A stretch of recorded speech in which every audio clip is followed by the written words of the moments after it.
This is Unfilter, episode 249 for August 30th, 2017. At least 200 people, from what I'm told, are in a local shelter here. But the real emphasis, though, according to the Sheriff Bill Mills, is the concern about finding bodies in these homes. There was a very ominous and dire warning given by the local leadership last night, asking local residents who did decide to wait out this storm to write their social security number on their forearm and their names, in case local officials had to recover those bodies.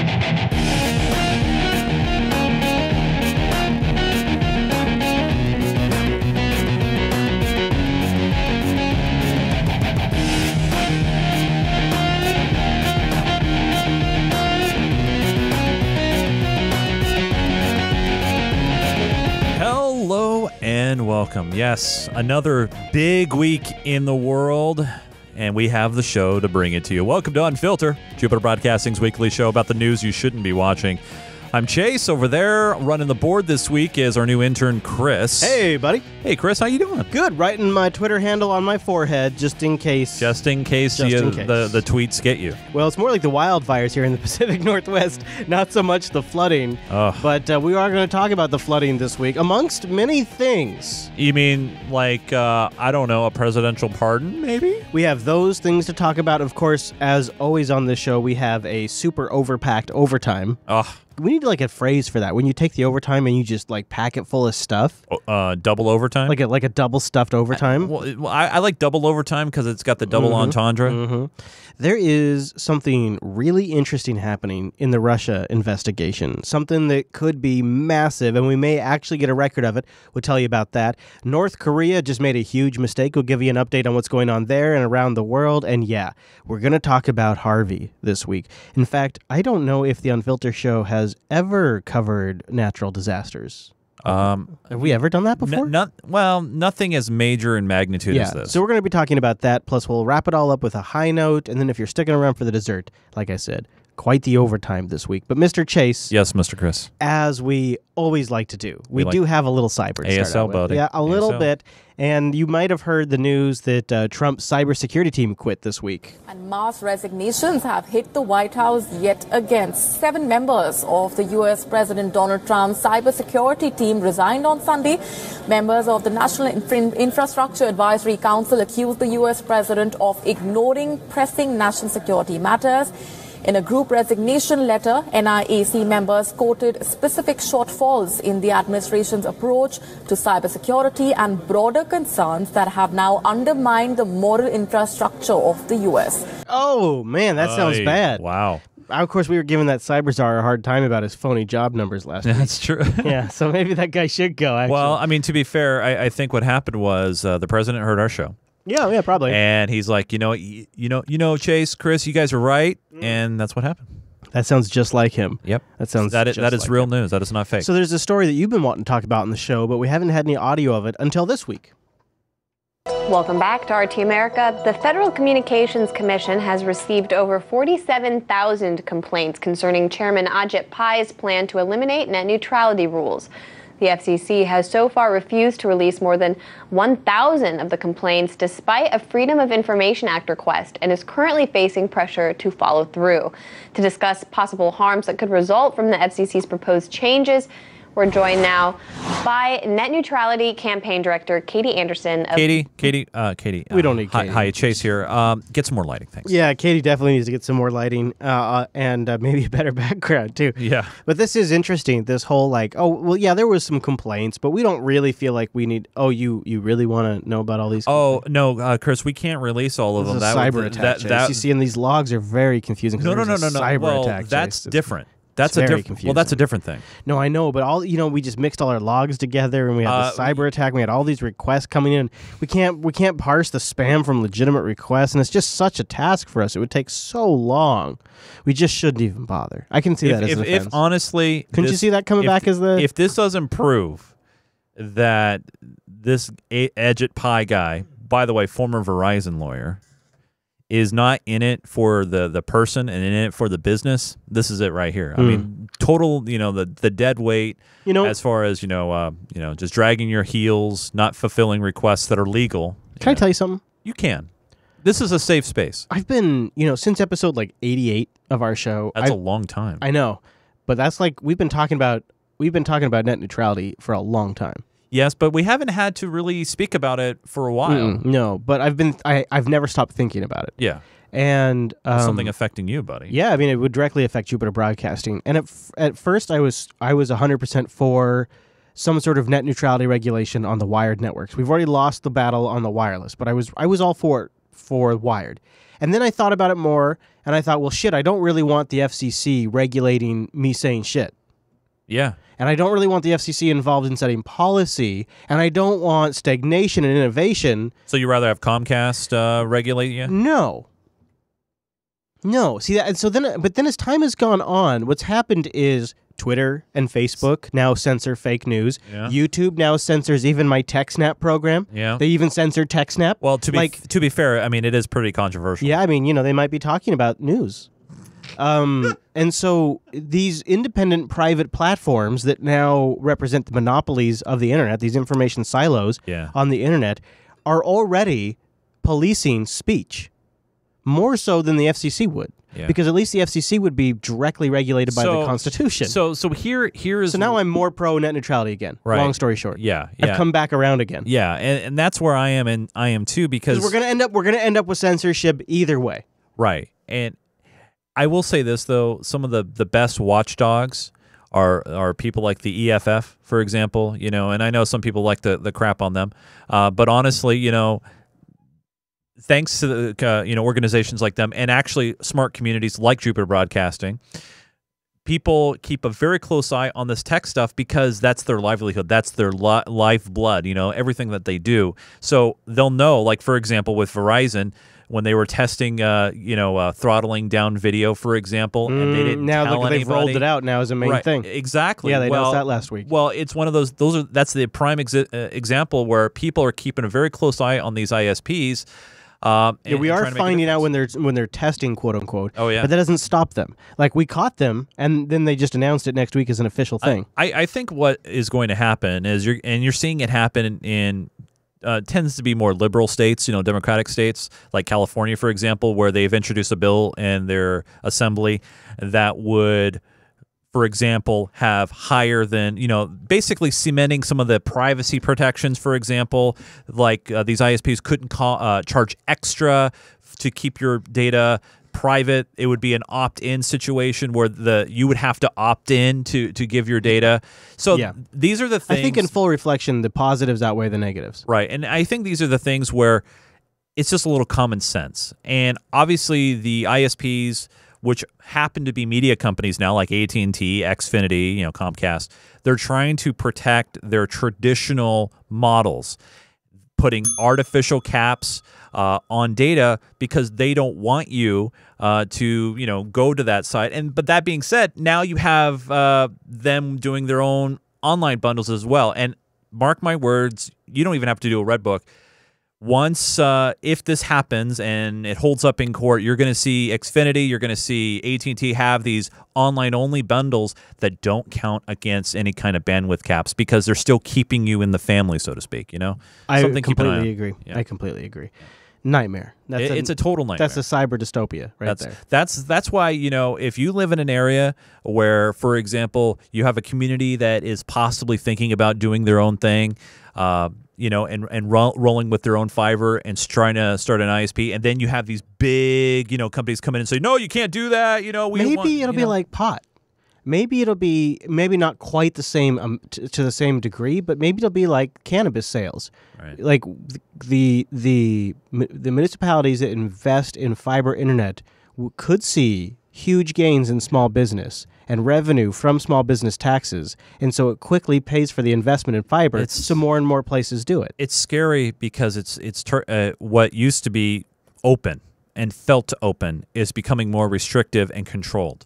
Mm-hmm. And that is where it gets very, very dangerous, but also at the same time, why, and I'm not trying to do a shameless plug about our Patreon here, but it's one of those situations where, thanks to you guys, if those views get pulled down and those videos get flagged. Yeah. Which pretty much almost the entire, these new YouTube ad policies have affected almost the entire back catalog of Unfilter. Chris doesn't have to stress as much because he has that support, that independent support. Yeah, so patreon.com/unfilter. Very important. And because of that, it doesn't matter that, like, if we were just an independent YouTube news show right now, like, legitimately, let's just actually stop and talk about this for a second. Yeah.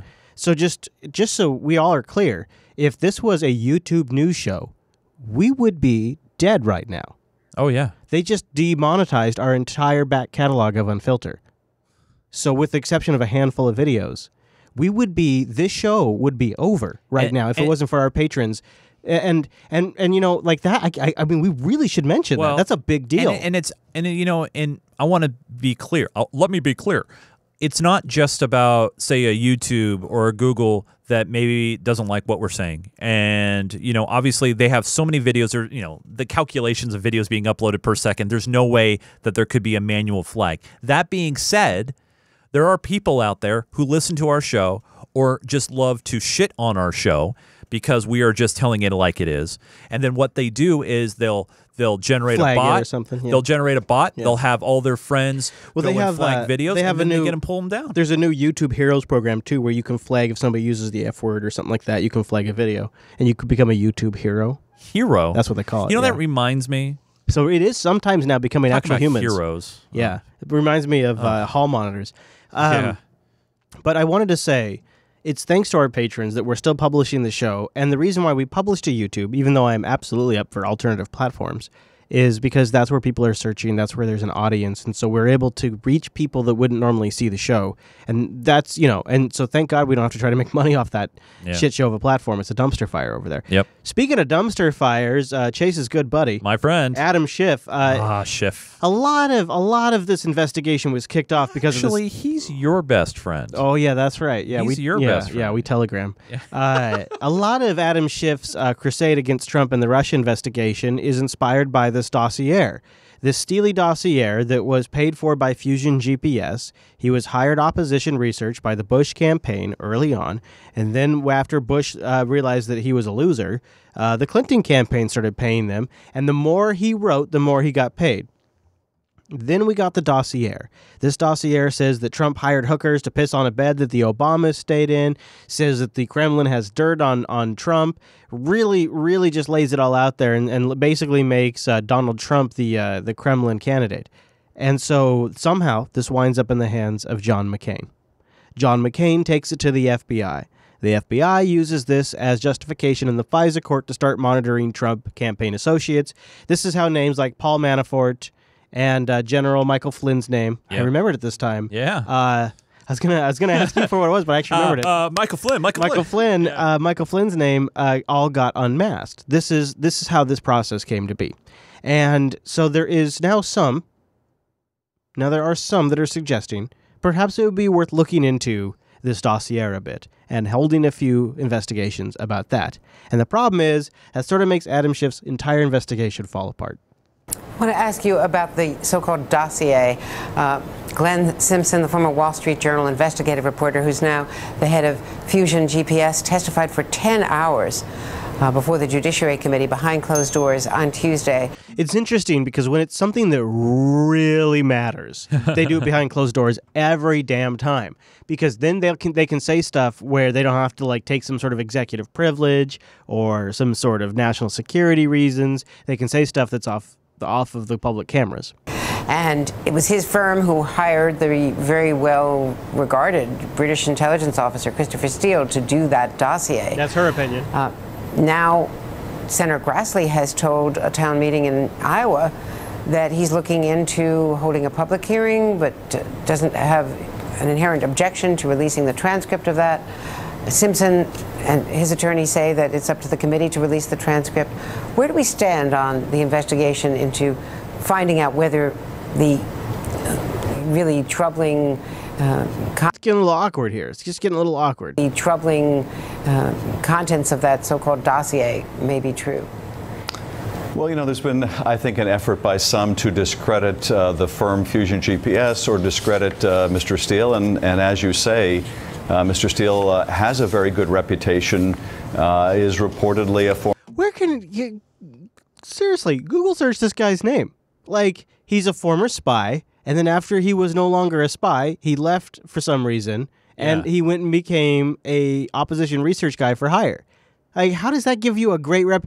So the only reputation he has is that he was a spy, but it's in some weird perverted reality that we now exist.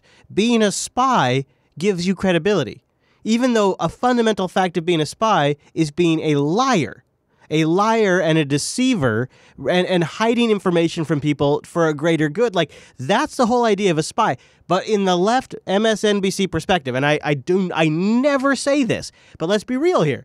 Post Hillary Clinton's loss, the people that are defending Hillary Clinton's loss have aligned themselves with the CIA and spies. And now in this new reality where when the CIA just tells you something anonymously, you believe it, and it doesn't matter what the facts are because the CIA says it, we now worship fucking spies. And because this guy was a spy, he is credible somehow. Which to me, I don't even know when this happened, because it seems like it was just a couple of months ago. If you were a spy, that automatically meant maybe we shouldn't trust what you were saying. And at some point, all of this flipped around, and nobody sent me a damn memo. Mr. Steele has a very good reputation, is reportedly a former British intelligence officer. I can't confirm that, but is... What? What do you mean you can't...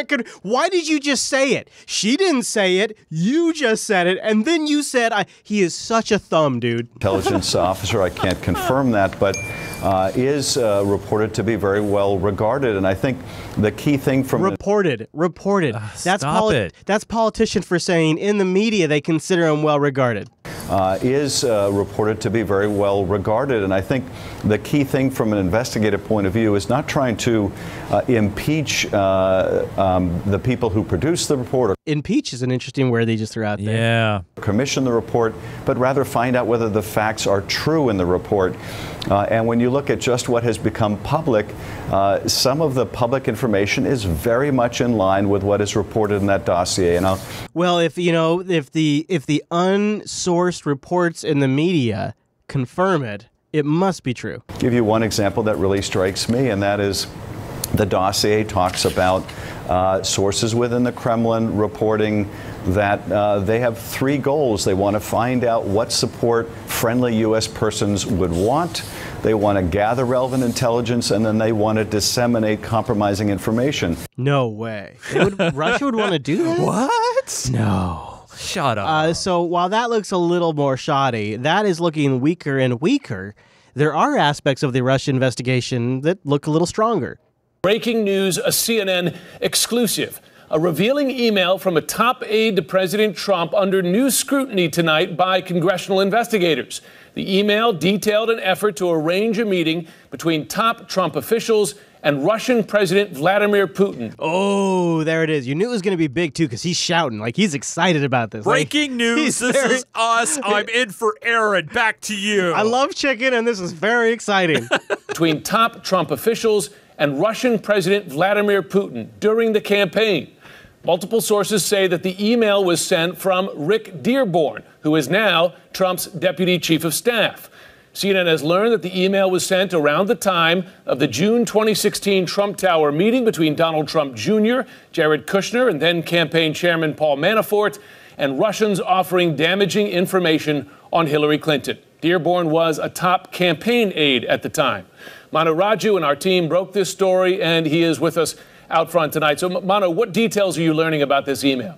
Yeah, that's right, Jim. Congressional investigators have unearthed this email from this top Trump aide that references previously unreported effort to arrange a meeting last year between Trump officials and Vladimir Putin. Now, this is according to sources with direct knowledge of the matter. Now, the aide, Rick Dearborn, the president's deputy chief of staff and former chief of staff to Jeff Sessions as a senator, sent this brief email to campaign officials last year relaying information about an individual who was seeking to connect top Trump officials with Putin. Now, the person in this email was only identified as being from, quote, WV, which one source told me was a reference to West Virginia. Now, it's unclear who this West Virginia individual is, what he or she may have been seeking, and whether Dearborn even acted on this request. One source said that it is believed that this West Virginia individual had political connections in that state. Now, that same source told me that Dearborn in the email did appear to be skeptical of the requested meeting, which that email came out in June of 2016. Now, as I mentioned, Dearborn, the former chief of staff of Jeff Sessions, as well as a top policy in the campaign, and investigators, I'm told, have questions about whether he played any role in arranging two meetings that occurred last year between the Russian ambassador at the time, Sergei Kislyak, and Sessions.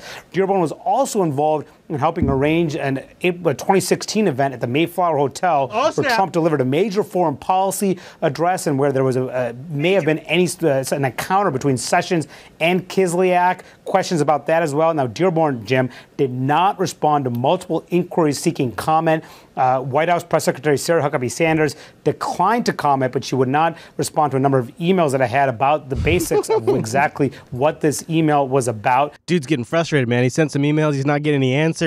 What do you think about this particular one? CNN exclusive, Jay. CNN exclusive. All right. I don't know. Obviously, all these companies, including CNN, they try to, one up each other and have these exclusives. That's and true. Then you stretch the term exclusive, and I think that's what we can apply here. Yeah. It's just, exclusive, but not really. So remember how, speaking of exclusive, remember how I was saying the really interesting Senate investigation hearings happen behind closed doors, the ones where they talk about stuff that really matters? Yeah, yep. Yeah, another one of those is about to happen, and this time, it's with Trump Jr. Oh, really? Donald Trump Jr. was invited to sit down in a public session before this Judiciary Committee on the Senate side in July. Now, he cut a deal to avoid that public appearance. They went behind the scenes. They had weeks of negotiations, and now Donald Trump Jr. has agreed to a private, closed-door meeting with Senate Judiciary Committee staff and senators who are also invited. They can come down and they can meet with Don Jr. in this transcribed interview that they will be discussing that Trump Tower meeting from June of 2016. All right. I have a question. Stupid question. Aren't all interviews with panels and, when you give testimony, aren't those transcribed? Mm-hmm. So what's significant here? Maybe why the emphasis on the transcription? He's bringing it up to indicate that they could maybe get the transcript. Red book, it'll be leaked.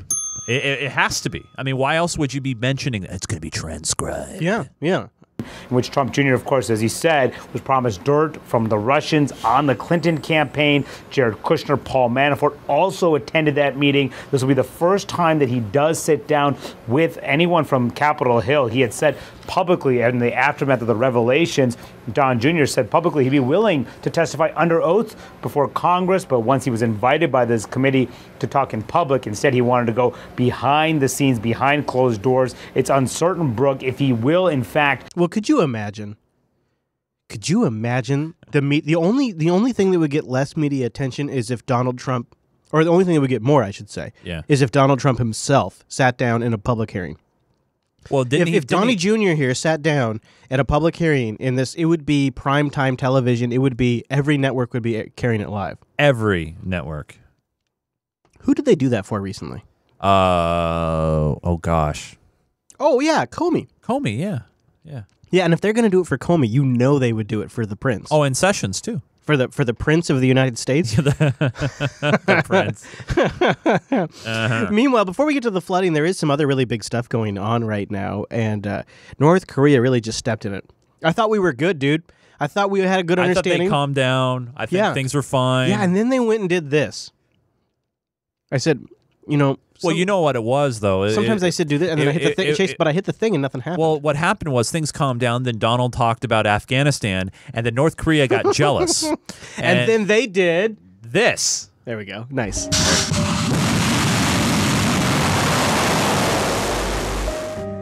Yeah. North Korea released this footage of their missile launch on August 29th. Yeah, so they do this missile launch on August 29th. Everything's good except for, shit. It might have gone over Japan. Oh, boy. Fox News alert. All right, South Korean and Japanese media are both saying that North Korea has fired a missile over northern Japan. Can you read that lower third for me, Chris? South Korean media NOCO. Wait. NOCO. Wait, when NOCO. NOCO. Did you notice that before? No. NOCO? You did not notice that before? I didn't notice they're calling North Korea NOCO. I like actually reading the AP style handbook. Feel free to take a look at it. It's a lot of dry reading. Thing, yeah. It's a thing. And actually, there's a lot of guidance in trying to be, non-biased and try to be neutral in your reporting. That, I guarantee, is probably not in the manual. Wow. NOCO? Good catch. Oh, boy. The Pentagon is currently investigating. A senior U.S. official said that there had been some movement suggesting an immediate missile was being prepared, but there is not yet any confirmation about how far this missile flew. Jillian, I'm going to come to you on this. You've worked for two presidents. Let's stop here. We'll get more. We'll get something more. That current. was the Fox News specialist. Yeah. This is a little more like hands-on. Okay. This is at 6:04 a.m. This is a vlogger on YouTube. Oh, is this what's his name?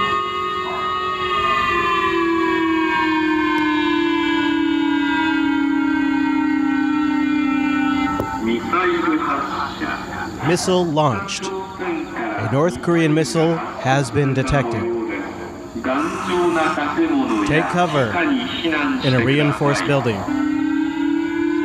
It's 6 a.m. in the morning. It's rudely awoken by my phone going and vibrating and going mental. And then there was this air raid siren going on outside. Could you imagine this?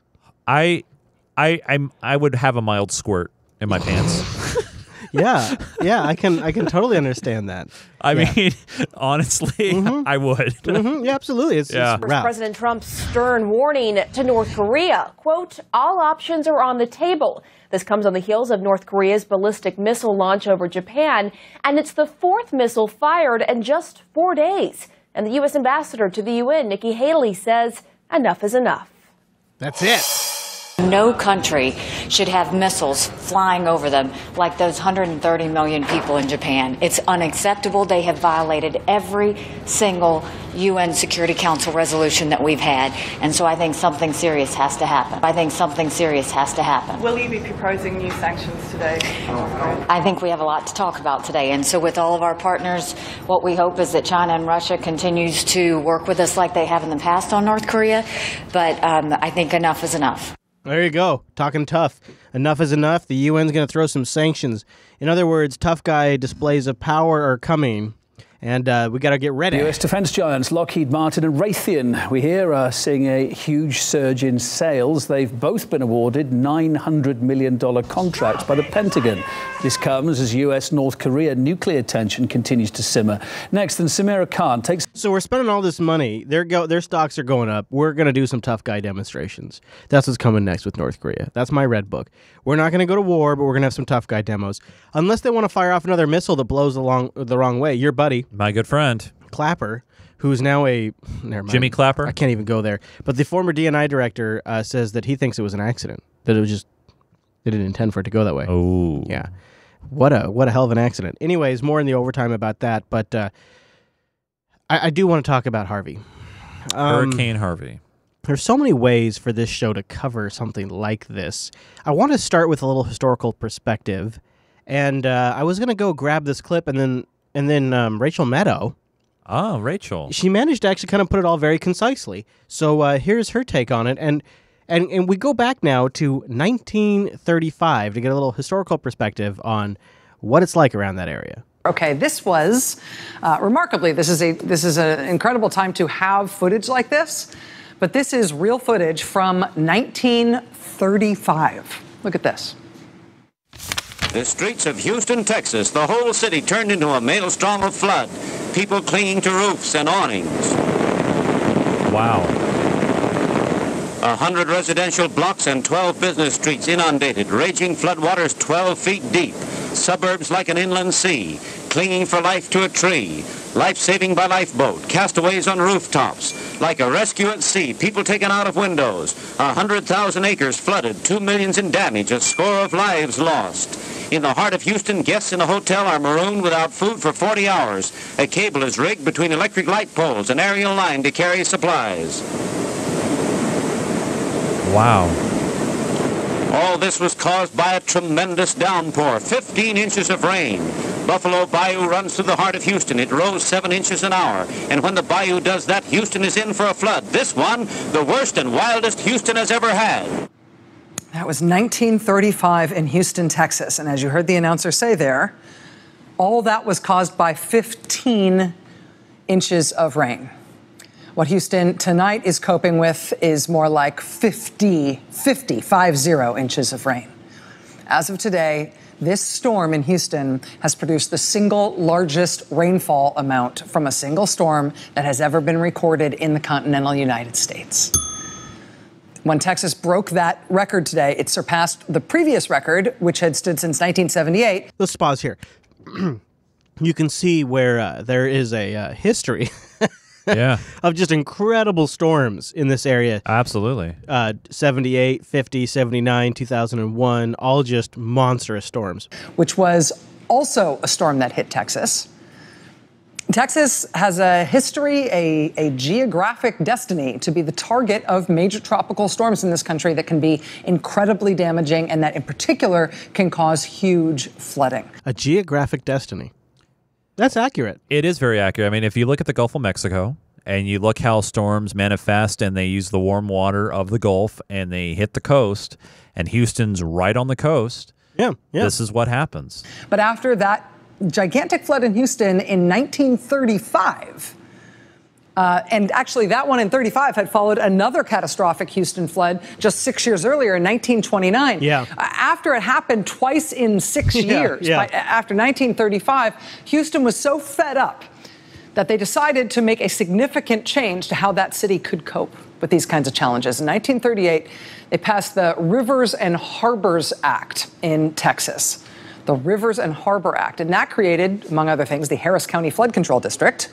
And in the 1940s, that local authority in Harris County, where Houston is, and the Army Corps of Engineers, they built 2 gigantic dams far out west from central Houston. They built these 2 dams to hold back big reservoirs. That map doesn't really do it justice because Texas is so big. Well, not only that, but the metropolitan area of Houston really begins on the outskirts, the west side, in a small town called Katy. Not really small. But it literally will take you 4 hours of driving at the speed limit to go from the edge of that town to the other. And it's nothing but city. I mean, it's huge. People. In what was then a couple of unpopulated corners of Harris County and Fort Bend County. Today, those areas are no longer unpopulated areas. Housing development and suburban sprawl has pushed people that far west from Houston and beyond. But those 2 dams are still there. One of them is 11 miles long, one of them is 13 miles long. And when the storms still inevitably come and the rain falls and the rivers rise in southeast Texas, those 2 dams are still at the heart of how Houston copes. The 2 man-made reservoirs that build up behind those dams that they built in the 1940s, those are still what protects Houston from the uncontrollable inundation of floodwater. And those reservoirs are now famous nationwide because of what's happening in Houston, with this largest rainfall event in U.S. history. The 2 reservoirs behind those 2 dams, they're called the Addicks Reservoir and the Barker Reservoir. Today, the Addicks started overflowing this morning. It's the first time that's ever happened at the Addicks Reservoir. The other one, the Barker Reservoir, they thought that might start overflowing tomorrow. Authorities now say they expect that actually to happen tonight. Hey there, I'm Chris. So that sort of gives you a little isn't that an interesting little history of it too, though? I actually appreciate that very much from Rachel.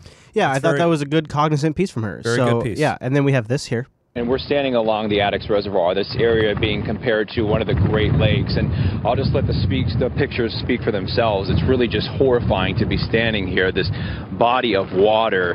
This is a 4-lane street that you could see has been completely engulfed. And there is just water as far as the eye can see down this street and to my left and to my right. And just horrifying to know that this is beginning to spill over the dam and some of its banks, as we've been reporting all morning. We're on the western side. We've had some serious flooding here in Washington. Yes, we have. Down in the south end near Olympia. Yeah. Remember that? Yeah. I was just going to talk about that, actually. Yeah. That was a major moment of our lives, really, here in Washington. Oh, yeah. No, it cut off. It shut down I-5 for a few days. I mean, the way we talk about it is insignificant to what is happening in Houston. Oh, yeah, for sure. I mean, it is just like not even the same. Yeah, there is a little silver lining. I'm going to get to that in a moment, but let's go a little back and just back a few days, really. And let's start with Trump's response to all of this, because I think long term that might be the most politically influential thing. President Trump traveling to storm-ravaged Texas today to offer some reassurances to the Lone Star State. Thank you, everybody. I just want to say we love you. You are special. We're here to take care. Can you do me a favor real quick? Yeah, bud. Can you Google search Donald Trump hats? Is he actually selling that? Oh, I don't need to Google it. Yes, he is. $40. So that is a real thing. That's not a joke. No, that is not a joke. That is a real thing. So he's selling. I've sold some merch before. Yeah. No, the USA 45 hat, made in the USA, by the way. Yeah, sure. Yeah, sure. $40. So the way that usually works is right before the merch goes on sale, you get a couple of early runs to do quality inspection, and if the quality is good, you can basically say like, actually, this is what happened personally with me: is comes in. The first print, not so good. Second print gets a little bit better. Third print, they usually nail it. And then you get to keep that one because it's fine, right?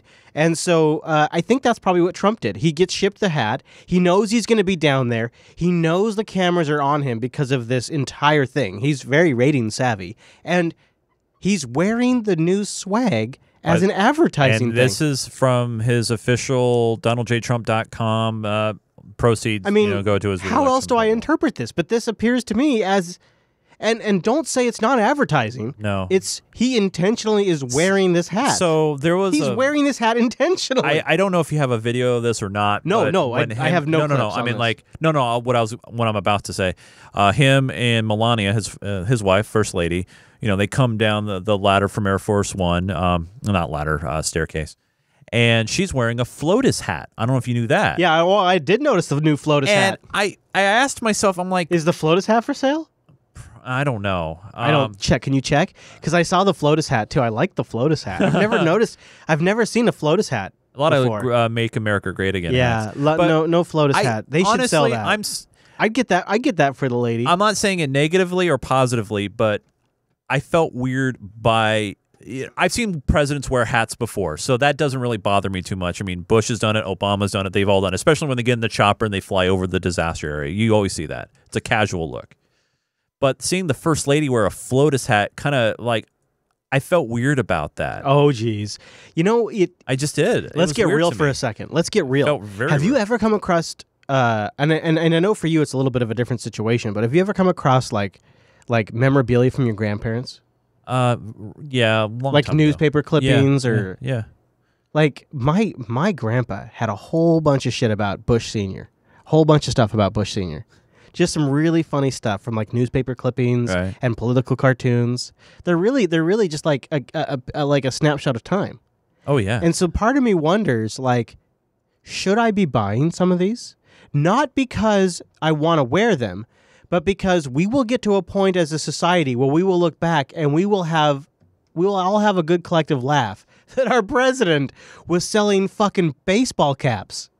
like we're gonna have a laugh about this at some point, Like we're really like, and I want this memorabilia. Like I feel like these are gonna be collector's items because once this guy's out of office, these things aren't gonna sell. This whole situation. This is the next Beanie Babies. You buy these things now, they're worth 10 times the purchase price 20 years from now on eBay. You know what sucks? Or the Oasis, depending. I'm gonna be real and talk about what. All right, Don. The news media. Yeah. News media talks about. They'll talk about the hat. They'll talk about Melania's hat. They'll talk about the heels that she wore. I really hate this. They'll talk about all these things. I hate talking about hair. I hate talking about appearance. I hate it. But I also, but we're not talking about what's really important, and that is the people of Houston. We are about to. We are. I know we are. We are. But what I'm saying is, even the president is honestly guilty of this, where. On Sunday, just look at it. Just look at his timeline. And I'm not quoting a news story here. just look at his timeline from his tweets on Sunday going into Monday, and it's all over the map. It's not about, hey, let's do what we can for the Houston area. Let's raise some money. Let's do something. It goes from the storm, then it goes to about taxes. Then it talks about Russia. Then it talks about. Then he has a tweet about the election, and you know, this is one of the most biggest disasters in our country's history. It has the potential of that right now. People have died. We're going to find more people that are dead. Today, the estimate of damage makes me sick. Get ready for this. Get ready for this. You ready for this? You ready for this? What do we always say on this show? Show me the money. Get this one. Show me the money! I got a link in the show notes. People are estimating right now, the experts are estimating damages between 70 and 90 billion. Not surprised, and billion, Chase. And what sucks is about 70 to 80% of the people of that area did not have flood insurance. And I know there are some of you out there that are going to yell out and say, well, that's their own damn fault. And you know what? You're probably right. But do you also realize that some of those people wanted to get flood insurance but couldn't? You know what? Let's do the human side of this for a second. Yeah. Do I have, let's see. Tropical storm Harvey is a lead once again. You know what? I'm going to jump ahead. Let's play this clip. Let's play this.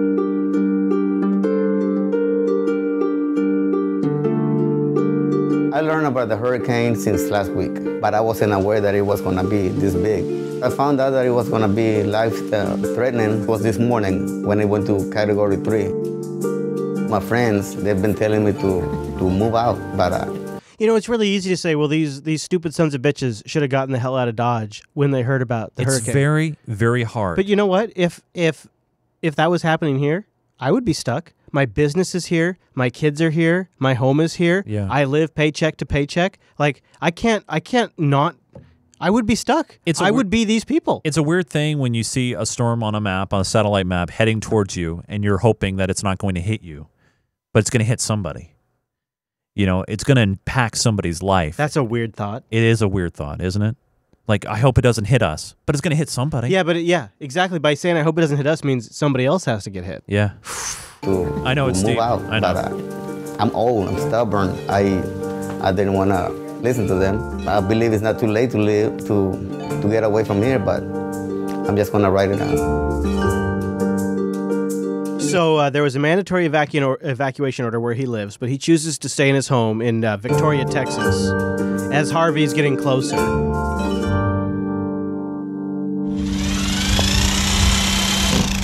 The last hurricane that was supposed to come through here, I think it was Ike, they made us evacuate.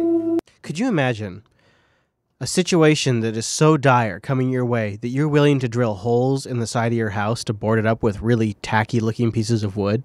Like, just zoom back here for a second and think about that. Like, even the idea that they are just drilling holes in the side of their house. Yeah. Like, that would make me so sad to have to damage my home like that. But the way I would see it is, well, you have to. Well, yeah. It's like at that point, a small hole you can patch up. Absolutely. You can do it later. But that's literally their reality right now. Yeah, it is. Evacuate. We went all the way to Killeen, Texas, and nothing happened. He said, so last time there was a situation like this. See, and this is we where evacuated and nothing happened. Man, it is a terrible human trait that we have, and that is, oh, well, last time we went all this way and nothing happened, so we're just going to stay this time. Things are not comparable. Yeah, but that's a pretty natural human thing. I know it's very natural to do, and I'm guilty of it. I'm very guilty of that. But in a situation like this, I mean, it's just like, you got to go, you got to go. Yeah. I've been living here in Texas since '82, and this is the big one. That's the thing, is this is the big one for my lifetime. Yeah. This is the big one. Right. I mean, I'm personally afraid for, hopefully I'm not alive. You're thinking of the earthquake? Yeah. Yeah. It will happen. Everybody says it's coming here. It will. We've grown up our entire lives being told two things. We are way overdue for a huge earthquake in the Pacific Northwest. Yeah. And oh, by the way, there's some volcanoes that are due to go off about 200 years ago. Yeah, I went through... That's what we grow up with. I went through a major earthquake in 1989 in San Francisco. Yeah, I was actually down there during that earthquake. I didn't grow up there, but I was in the area. Yeah, and it was bad. I couldn't sleep for weeks. I was very scared. I was young, so I was sleeping at the floor of my parents. It's one of those situations where I hope I never have to live through something like that again, because not only so many people lost their lives and there was so much damage and so much everything, it really strikes fear that you got to be prepared. Like, I really hope everybody listening has a 3-day emergency kit with water. We have at home a get out bag, a go bag. Basically, I've already instructed my wife, hey, because I could be stuck in Seattle for maybe a day or two. I mean, who knows, right? Grab the bag. We have a meeting location, to try to get to. We know we're not going to be able to reach each other by phone, by anything. You got to be ready. Yeah, people. Especially the cellular networks. Yeah, those are going to collapse. Those are gone. Yeah, yeah. The big one. I'm a little bit afraid because it's the first time that I'm going through something big like this, and I don't know what to really expect. This is my wife's prayer room. We just took everything out. Just in case when everything gets tough, stuff gets going, it's gonna be a shelter. My wife wanted all of us to leave town, and I decided not to. And I know it's gonna take time to try to find gas wherever. I mean, I don't know what store is open right now to get gas or whatever. Tonight, I expect to be a reality check for me. I know wind damage is gonna be what I get most worried about. I don't know if the water is gonna get contaminated. I know it's gonna be rough for them. When we talk about immigration,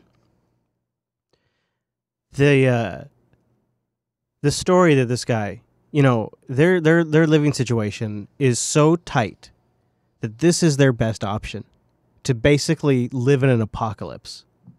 I mean, we could talk about immigration a lot, but the reality, I'm connecting a lot with this guy's story, and I got to tell you, he's got no better choice, and the only thing he has is this home. It's the only thing he's got, and if that's destroyed, then what's the point? Next couple of weeks.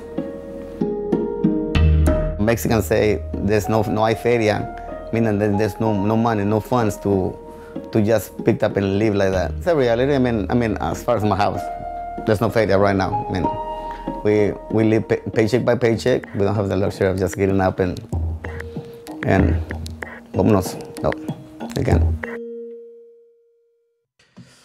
So that's the human side of the people that are stuck down there, and it's even today as we record, it's moved, it's shifting around. Tropical storm Harvey is the lead once again, hammering the Gulf Coast after making landfall for a second time. Severe flash flooding hit Beaumont and Port Arthur, Texas this morning after hours of heavy rain. The local sheriff says Port Arthur is cut off by flooding, and people there are now going into what he calls survival mode. East Texas and Louisiana are now seeing the worst of Harvey. Houston's actually seeing some sun today after days of record rainfall. That's a little bit of a silver lining, and it's actually now a tropical depression. It's actually it's getting. Thank you. But yeah, in fact, it first came in as this is going to be a massive hurricane. Then it got downgraded to a tropical. And then it just stalled and got powerful. But the problem really was the rain. That was really the problem. Right. The issue is with the rain comes massive flooding. As the storm lingers over Texas, the attention now turns to the dangerous rain. Remnants of Harvey are dumping up to 6 inches of rain an hour, and it will not be over anytime soon. It's a serious storm.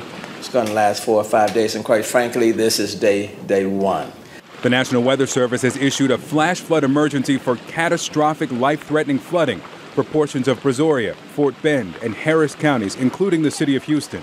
It's going to be interesting to see how far he can make it. Hopefully, for his sake, it will go up a little bit. That's not worth it. I mean, it's not worth it for your vehicle, certainly not worth it for your life. A lot of video of Texas drivers driving their trucks through the flooding. The Harris County Sheriff says hundreds of people have been rescued overnight. Houston police have confirmed one woman's death when she drove her car into high water. The streets are treacherous. It makes absolutely no sense for anyone to be out on the road. Yeah, one of the things that I was seeing, I was watching a lot of local reporting feeds, which we're going to do a little bit of talk about this here in a moment. But some of the most amazing things I've seen that actually at one point made me cry while I was watching all of this was some of the incredible heroics of local reporters. I'm going to get there in a second, but that right there, just one of the things that I was watching this news feed, and this reporter is standing out on this freeway where there's massive flooding. And she's like, one of the things that people don't realize is that before this, there's no problem. These guys are doing 80 miles per hour, and then they hit this, and they're completely getting lost. And as they hit it, right as she says that, somebody comes in, oh my gosh, hits the water. It was just a disaster because it's just there's so much water everywhere. This is particularly visually heavy, but this is an incredible. Oh, go ahead. I was just gonna say it really bothers me that some people, and I hate to be general, but it's like everybody gets so concentrated and hyped up in their own world, meaning, their own little bubble, their own family, their own work. And I get that. And sometimes it's really easy to lose the big focus and picture of things. But like when there's a big storm and you could see roads are flooded, I mean, I don't understand the mentality of some people that go around the road close sign and go and just keep going. And I think it's because they've never seen anything like it in their life, or they think it won't affect them. Or I mean, take a look at this footage and look at the levels of water in this.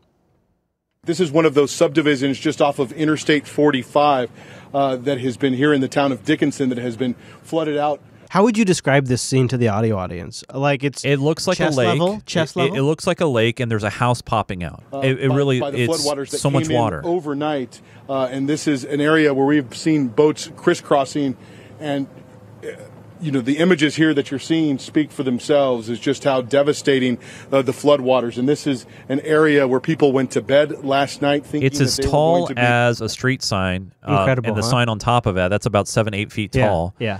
I mean, so much water has fallen. I've heard this, that it's enough to cover the continuous United States of America with 2 inches of water. Okay. Wow. It's enough water to fill Salt Lake, the Great Salt Lake, and Salt Lake City twice over. Yeah. I mean, it's that much water. Now, there was a moment in all of this that floored me. Really floored me. I've never really seen anything like this on live CNN, and I had to share it with you guys. This is really, you probably seen this. 4 feet of water to go get them food on the first day. Yeah, that's a lot of shit. But y'all sitting here, y'all trying to interview people during their worst times. Like, that's not the smartest thing to do. Like, people are really breaking down, and y'all sitting here with cameras and microphones trying to ask us what the fuck is wrong with us.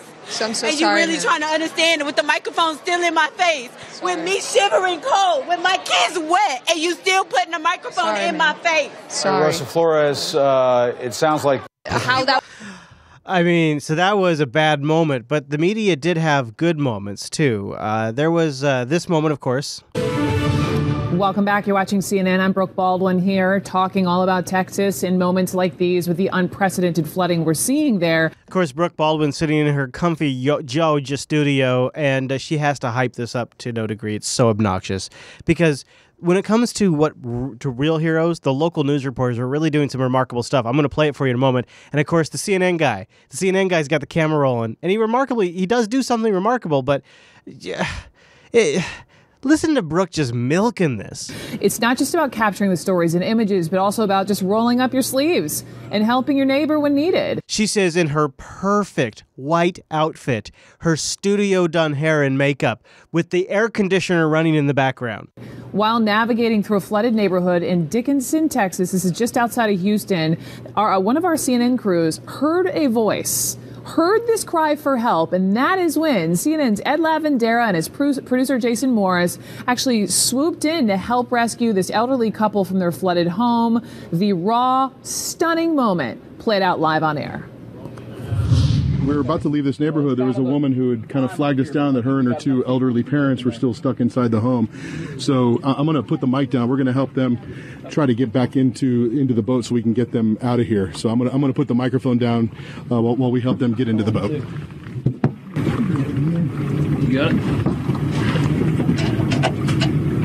How you doing, sir? Might be better to get in on that side right there. Let me see if I can get something for you to have anything. So the CNN crew helps pull this elderly gentleman, and you know what's remarkable about it is listen to how respectful they are to this guy the entire time. So this guy, he's trying to pull, first he asks, is it okay if I pull you up into the boat? And then he realizes he can't do it. How are your arms feeling? Okay. Jason, you want to come up here and help? I can help lift you if that's okay. They, again, ask the guy, is it okay, sir, if I help lift you? But they're like, how remarkable is how respectful they're being to these people as they're saving their lives. Like, it's really touching. Because at that point, it's and this is... It's not about the ratings, right? It's sorry, CNN's making it about that. I'm getting a little bit. It's one of those things where it's just a matter of just doing the right thing. So just doing the right thing. So you watch this. This reporter is covering. This is the one I was talking about. That was talking about the people driving too fast. This is a clip of her reporting about a truck driver who is stuck in the water. And then it begins to hit her that because of her, this guy's life is about to be saved. That water was moving. Oh, yeah. That kind of flow is like a river, a very, very strong current. Checking on our friend in the truck here. The good news, he's crawling over to the other side here. Hold on. He's asking, sir, they're putting the boat in just now. They're on their way. I cannot imagine how terrifying it would be to be stuck right there, right now. Put yourself in that place. Your car is filling with water. Help is on the way. He is incredibly lucky. There is help on the way. But that's only because I flagged down the incident response team or the Harris County Sheriff's Office. They weren't headed here. They didn't know he was down here. That's kind of remarkable. I mean, some people are in the chat room, and I'm not going to call out specifics, but that they're kind of bagging a little bit. Oh, the cameraman's keeping the shot, or that's what you're gonna do. Well, you're gonna do like. I mean, the thing is, you got to show. I mean, with all the shit that we see every single day, you have to show what people are actually made of. And sometimes it's very easy for us to put on the glasses and being cynical and think that they're all in it for the ratings all the time. Well, and part of it, I bet sometimes you got to turn it down. I bet a couple of them now are legitimately staged. Like I bet that's happening. That's probably happening for ratings. Yeah, totally. But not all. And you can't be a broad stroke. And I can tell you, I recently it's not really super comparable, but it's in the ballpark. I went down to Oregon, and I decided to view the solar eclipse in the totality range, and that hit me super hard. Like I didn't expect it. Like I had a drone, I had two other cameras going, and as it happens, like boom, it hits me, and it's like, oh my god! Like I didn't expect this to be like a big thing. But I had to still keep shooting. Yeah. Like I kept shooting. I kept talking to the vlog.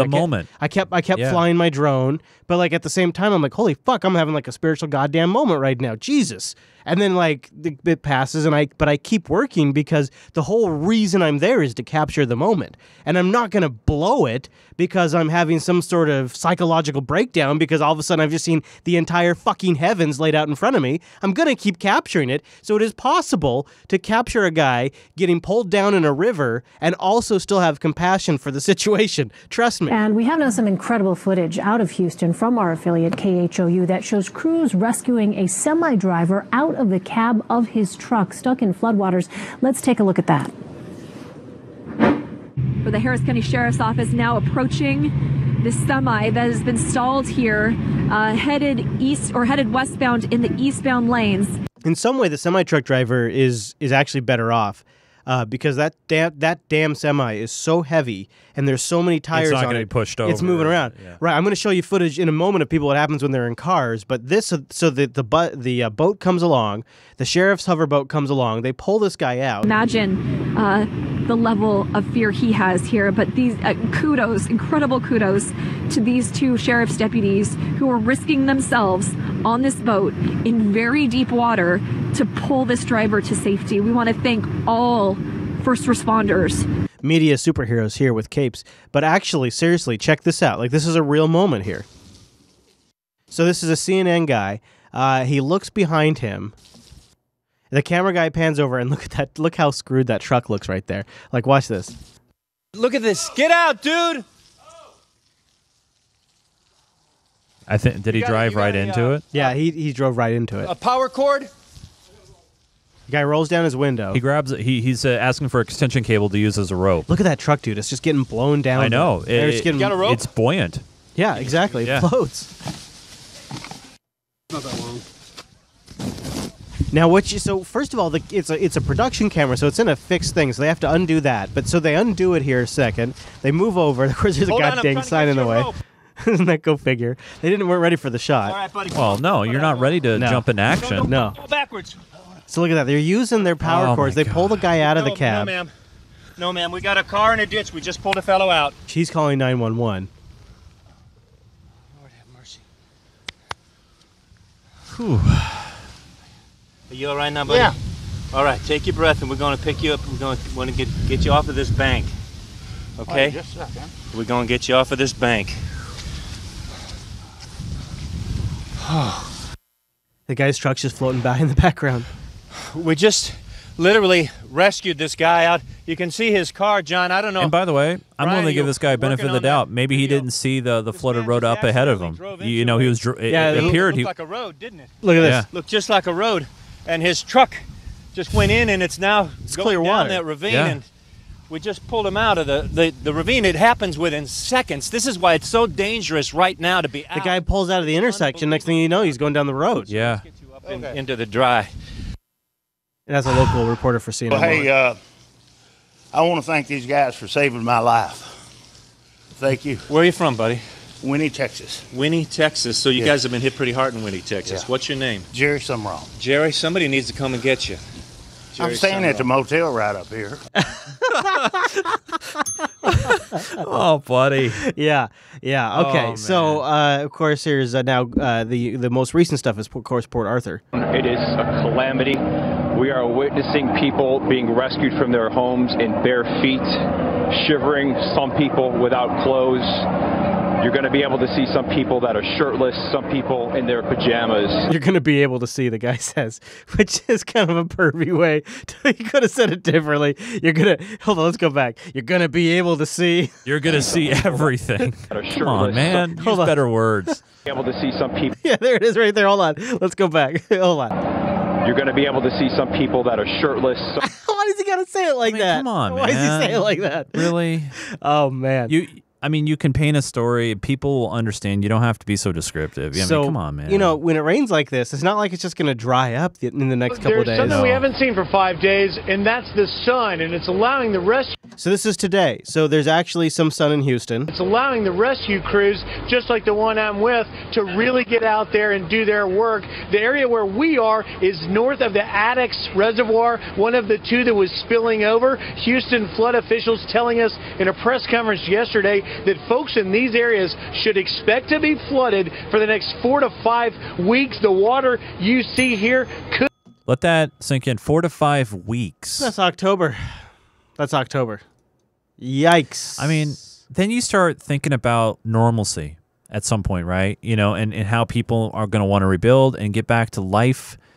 I mean, that means Halloween. That means Thanksgiving, possibly. That means maybe Christmas, too. Wow. It's going to be a bad Christmas. You know, and that's... You know, and what gets me about all of these stories, like it happened with Katrina and it's going to happen again, is what about in 100 days? Yeah. What's the story going to be in 100 days? What's the story going to be? But there is a much bigger health risk in areas affected by Harvey. Let's go back to Nora in downtown Houston for that. Thank you, Margaret. That's right. The devastating floodwaters in Texas are raising several major health concerns this morning. More than 17,000 people are in shelters.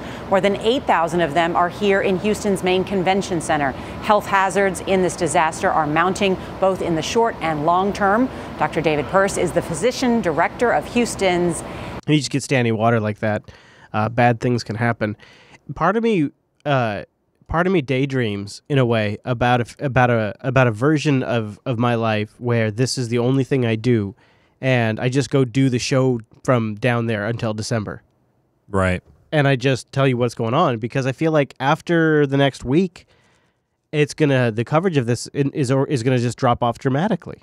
It's going to drop off dramatically. It happened with Katrina in New Orleans. It happens every time. And there are still parts of New Orleans where they have never recovered. And there is a story that happens in these places. The way people live transforms. It's not like things just go back to the way they were. And there is a story that doesn't get told there over and over again.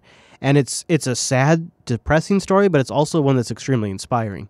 And it's one that I feel like could be easily documented, giving all of the ways that we could publish content via YouTube and all of the ways I know how. I really honestly believe like there could be a version of my life where I pick up the hydraulic jacks on my RV and I drive down to Texas and I do this show for 6 months from Texas and I just report on the ground. And I have, but you know, that's not the way it works. And I wish it was, because we really need somebody down there keeping us up to date on what the hell is really going on. And maybe all of this various citizen journalism will eventually get us there.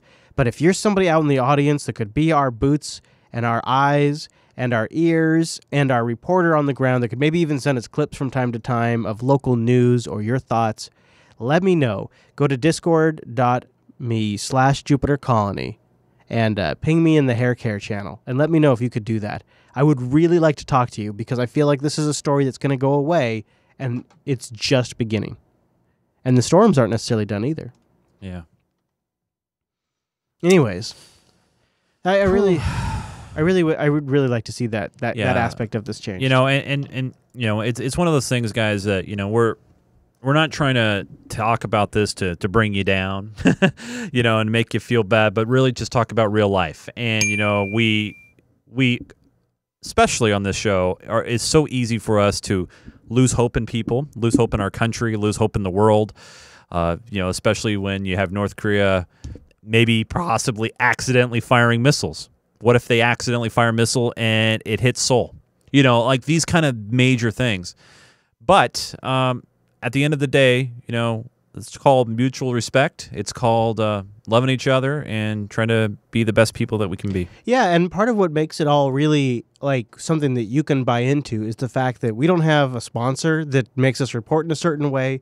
We don't have a particular agenda that we want to push towards you. We can be real. We just want to make you guys happy. That's really we really want to create a people's history. Yeah. A people's history that in 25, 30 years from now, hopefully will be somewhat interesting to listen to, that will record what the hell went on here. Right. According to the people, not according to the people that get to write history. Yeah. And it's made possible by our patrons at patreon.com/unfilter, where we do have various different levels, including the level that gets you into Chase's sack. That's right. Hello, lovely Club 33. I know it's been a crazy week. It really, really has. Lots of stuff going on. And we got some great feedback in the sack this week. Mr. Baker, the clerk, writes in and says, "Hey, guys, how devastating was Hurricane Harvey? It's terrible what has happened to all of those poor people. Just wanted to mention that and Melania Trump's shoes. Boy, oh boy. Not the hat? Boy, oh boy. I'm glad those are trending news alongside the heartache. Jeez, yeah, right? Keep up the good work. Appreciate it." You're absolutely right, Baker. I mean, like I was saying earlier, we need to concentrate on what's important. Yeah, it's weird with the hats and it's weird with the heels, but in the big scope, it doesn't matter. By the way, real-time update, it was episode 81 that we were really talking about net neutrality, not 88. Or AT, I'm not sure. Just wanted to send you guys some huge, big love from your Aussie patrons down under. Right on. Good day to you. that was passable. Oh, no. Now we're losing it. All listeners. No, stop it. It's getting bad. I won't do it. There are listeners around the world who love your insight into the American political climate. It helps us get a better understanding of what is happening in the world. Thank you, Big Lee. Yeah, thank you. Thank you very much. Thank you, AT Rat. Yeah. Veratuna writes in, says, "Hey, okay, well, stories that I'm interested in hearing more about this week are Silkway Airlines. More is coming to light on that. More revelations about Wasserman and A1 and some smashed hard drives from the horse's mouth, as they say. And I know Unfilter has never really covered it, but I am a little curious as to why. But Netanyahu vows to never remove Israeli settlements from the West Bank, saying, quote, "We're here to stay forever." Sounds like a grim statement for the Palestinians' hope of freedom and independence. Yeah. I'll tell you why we didn't cover that. There's nothing new there at all. But yeah. All right. Yeah. He also goes on to ask, why has Unfiltered not decided to cover Israel in any meaningful way and talked about their tact involvement in Syria? Wow. Their inroads in U.S. politics and their odd alliance with Saudi Arabia? I would dispute that, but I would actually also say if you have to the point of Syria, that I would particularly like to know what is out there that we haven't covered, because I also believe Israel, as any major country that has a stake in that area would. I got to figure they probably have some role in Syria. Yeah. Had you watched Rick and Morty? Oh, yes. Did you watch the one where Rick basically plays what's it called? Not Scare. What's that horror movie, the one where they riffed on where... Saw. Saw. Yeah, yes. Did you see the line in there about Israel? There's I missed a good it. Rick and Morty line in there about Israel. I missed it. Yeah, Veratunda, I refer you to that. There are lots of other things to cover, and it will be the anniversary of 9/11 soon. Damn, I got a ding you on that, Veratunda. You get triple ding. Happy birthday, 9/11! And you too, Chris. And soon, between the UK suppressing reports and the U.S. administration being very quiet on the Saudi question, opinions are shifting. Thank you, Mr. Veratunda. And then finally, from Cops Rule, hey, Chase, glad you can make it to Unfiltered tonight. What? Well, running late, I guess. I love you guys. Fuck whatever those trolls are saying. Damn, girl. One thing I wanted to hear your opinion on is something really high level, and this has been a question in my mind for a long time. Why doesn't the U.S. government have any kind of, quote, confidence motion available to the House? I know our Congress does not implement a bicameral system in the traditional sense, but I still think it behooves us not to provide a structured method for our representatives to take its own pulse. At this time, I submit my own vote of no confidence. If you want to be a part of our awesome community Patreon, go over to patreon.com/unfilter, where you can jump into Club 33 right at this second, because there's one spot remaining. No kidding. Just one. Just one left. Just one. Yeah, and we're trying to get to our new goal to do an Unfilter supplemental. That would be 2 shows a week. Check it out. 2 shows a week. Patreon.com/unfilter. But hey, even if you are not in Club 33, I personally want to say thanks to all of our awesome patrons, 590 of them. I know. We picked up some great numbers so far in the month of August. And thank you. Seriously. Special thank you and call out to our new patrons just coming up in a few short moments in the overtime. But before we get done with the official main part of the show, it's time for the high note. And I wanted to start the high note in an unusual sort of forced way that's a little awkward. But, girl, we got to talk about this. I mean, you and I, we probably know this. In fact, I would say we all know this. But every now and then, we just got to talk about it. A new paper suggests sugar may be as addictive as cocaine. Sugar consumption has been linked to drug-like effects, including binging, craving, tolerance, and withdrawal. The latest findings have evoked strong reactions from the medical community, as RT's Brigitte Santos explains from Los Angeles. I kind of feel like anybody that's ever had kids knows this is true. Like, you can just run a little science experiment on your own damn kids. You can have great kids, and then you give them sugar. Right. And then they turn into monsters. It's like this weird reality. You don't even tell them they're getting sugar either. They can just like if you give them like a peanut butter and Nutella sandwich, and they just eat it, and you're like, you don't even say anything about the sugar. They won't go to bed at the right time. Let me just put it that way. So it's funny. The reason why I bring it up, though, is because I'm gonna admit something right here on the show. All right. I 100%, without any doubt, believe that sugar is worse for your body than cannabis. I'm not saying smoking's okay or those things. Right, yeah. Or drinking like really sugary, like soda pops with cannabis in them is good. Obviously, because sugar. But I am saying that in terms of just how the effect is on your body and the addictive properties, I think sugar is stronger. And so that's why when there's these reactions, these strong anti-marijuana reactions, I just got to shake my head. Like, how uninformed are these people? But yet, at least according to the AP, it's causing a rift in a small Alaska town. In the summer, this quirky small town in Alaska gets inundated with travelers from cruise ships. Visitors strolling down the quaint main street can find restaurants, art galleries, and gift shops, all nestled in historic cabins. Tucked in one of those cabins is a new business that's dividing this tourist town. We're not catering to stoner tourists. We've been open 2 months and the sky hasn't fallen in Talkeetna. And Joe McEnany is the co-owner of the town's first recreational marijuana store. It took him more than 2 years to open, since Alaska's residents voted to legalize recreational pot in 2014. McEnany says the store follows the town's aesthetics, blending in with other wood cabins. He named the store High Expedition Company, a reference to the town's history as a staging area for climbing Denali. as you walk by, you might have noticed there's no pot leaves, there's no big flashing green crosses or anything. It's real subtle, and we have sort of a speakeasy vibe going on here, which tends to fit the town. But those efforts aren't enough for other tourism operators, including Mike Stoltz, who owns a bed and breakfast. My thing is with the kids. Oh, it's the kids. Oh, it's the kids. My thing is, as a 75-year-old man whose kids are adult, all of my kids are in their 30s. Those kids. You know, I really worry about the kids. Those kids. My kids who smoke pot. Who owns a bed and breakfast. My thing is with the kids. You're trying to protect the kids growing up here. That was You know, you think I'm giving this guy a hard time, but stay tuned. I'm not joking. my number 1 point. Number 2 point is we have no law. So if somebody gets out of line, We got no law, man. you know, like I mentioned earlier, the trooper's an hour away. Because, you know, somebody might get rowdy smoking an indica. Somebody might get really rowdy when they're watching Netflix and eating Pringles. What are we supposed to do? Stoltz says the pot store should have opened outside the town's historic main strip. He also says that smoking marijuana in public is illegal and tourists aren't familiar with the state law.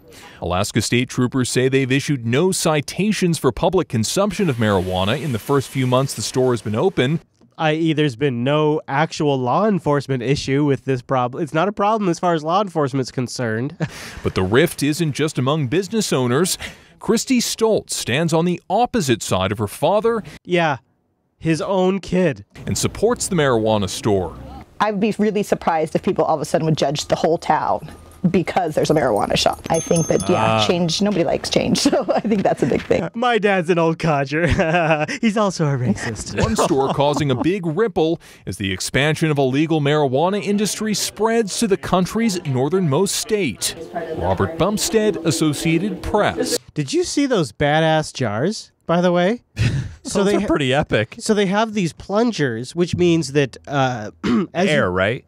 Yeah, as you consumed the plant, you could push the plunger further down so there'd be less and less air in the jar. Yeah, it's like a vacuum kind of a thing. Yeah. That's pretty innovative. Alaska's got it figured out, dude. I gotta say They got it that figured out in just Alaska. watching the horticulture and technology aspect of this Very fascinating. grow is very fascinating. The whole industry around it's very fascinating. Yeah, very. And, of course, San Diego is now cracking down on something that we brought up on the show a couple of weeks ago on the show. I talked about these delivery drivers. NBC did a piece on these delivery drivers in California that deliver pot.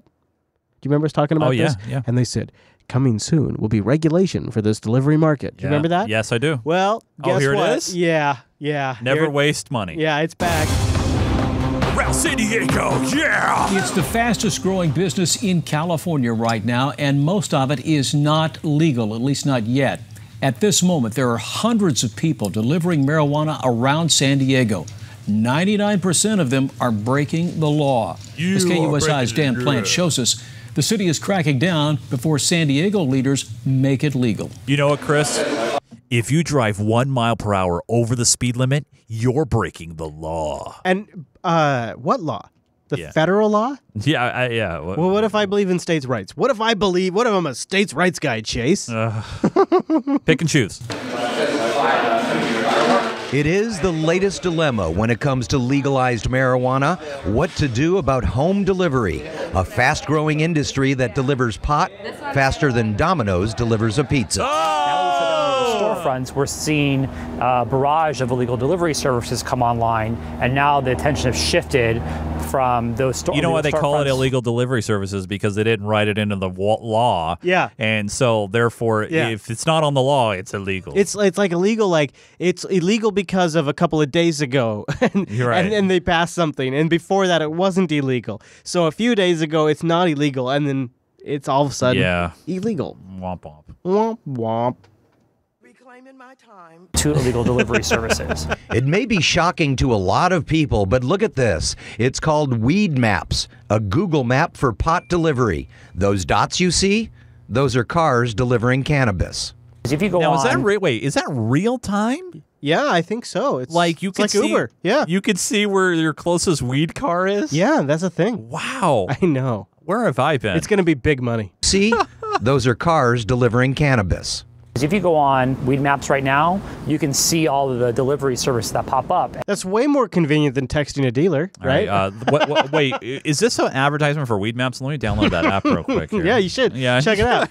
You can see all of the delivery services that pop up, and I can guarantee you not all those are licensed. In fact, most of them are not licensed, and there are hundreds of them. That's So now, what it is. the They want their cut. That's Exactly, what it is. dude. says it's crackdown time.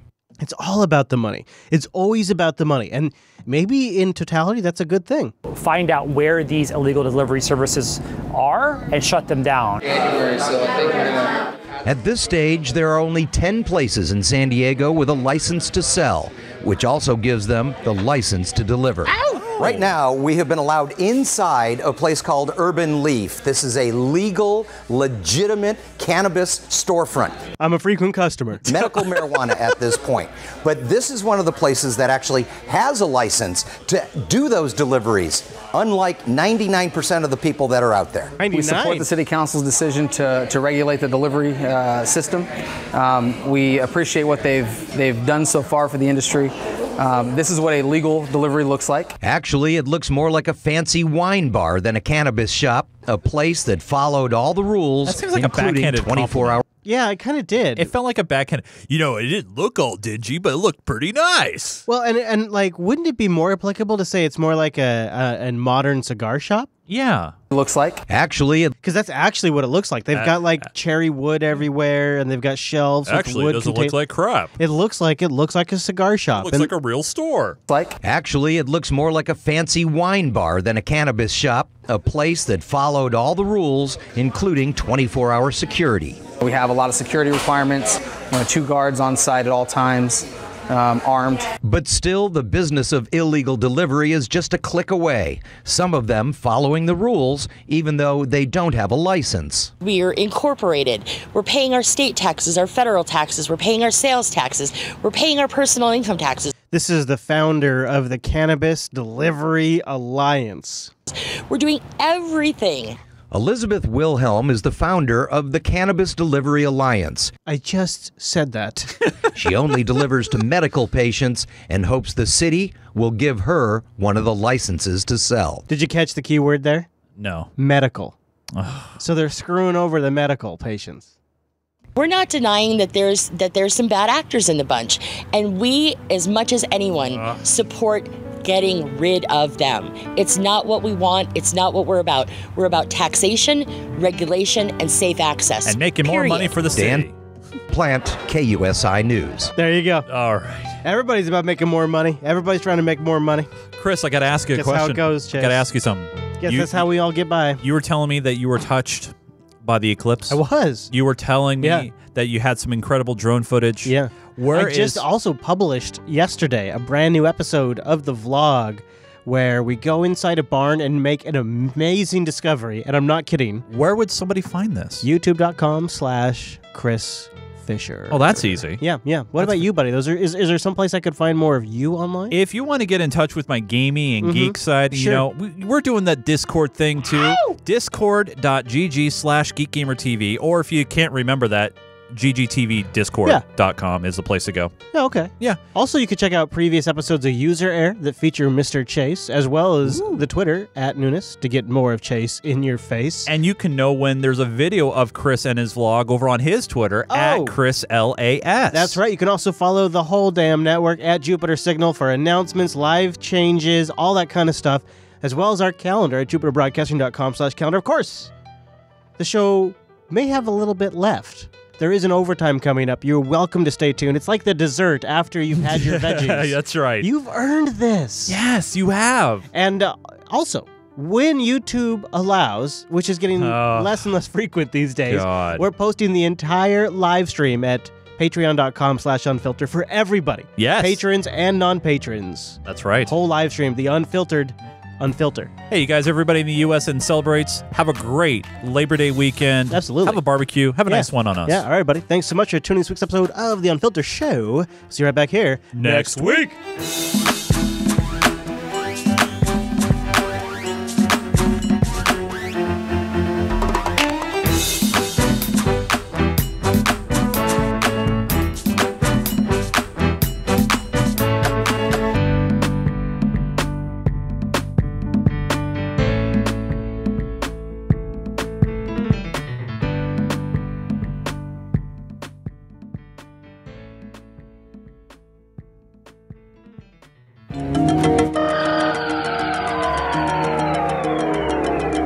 Don't believe those other guys. The show's not over yet. It's overtime. And look at this crowd!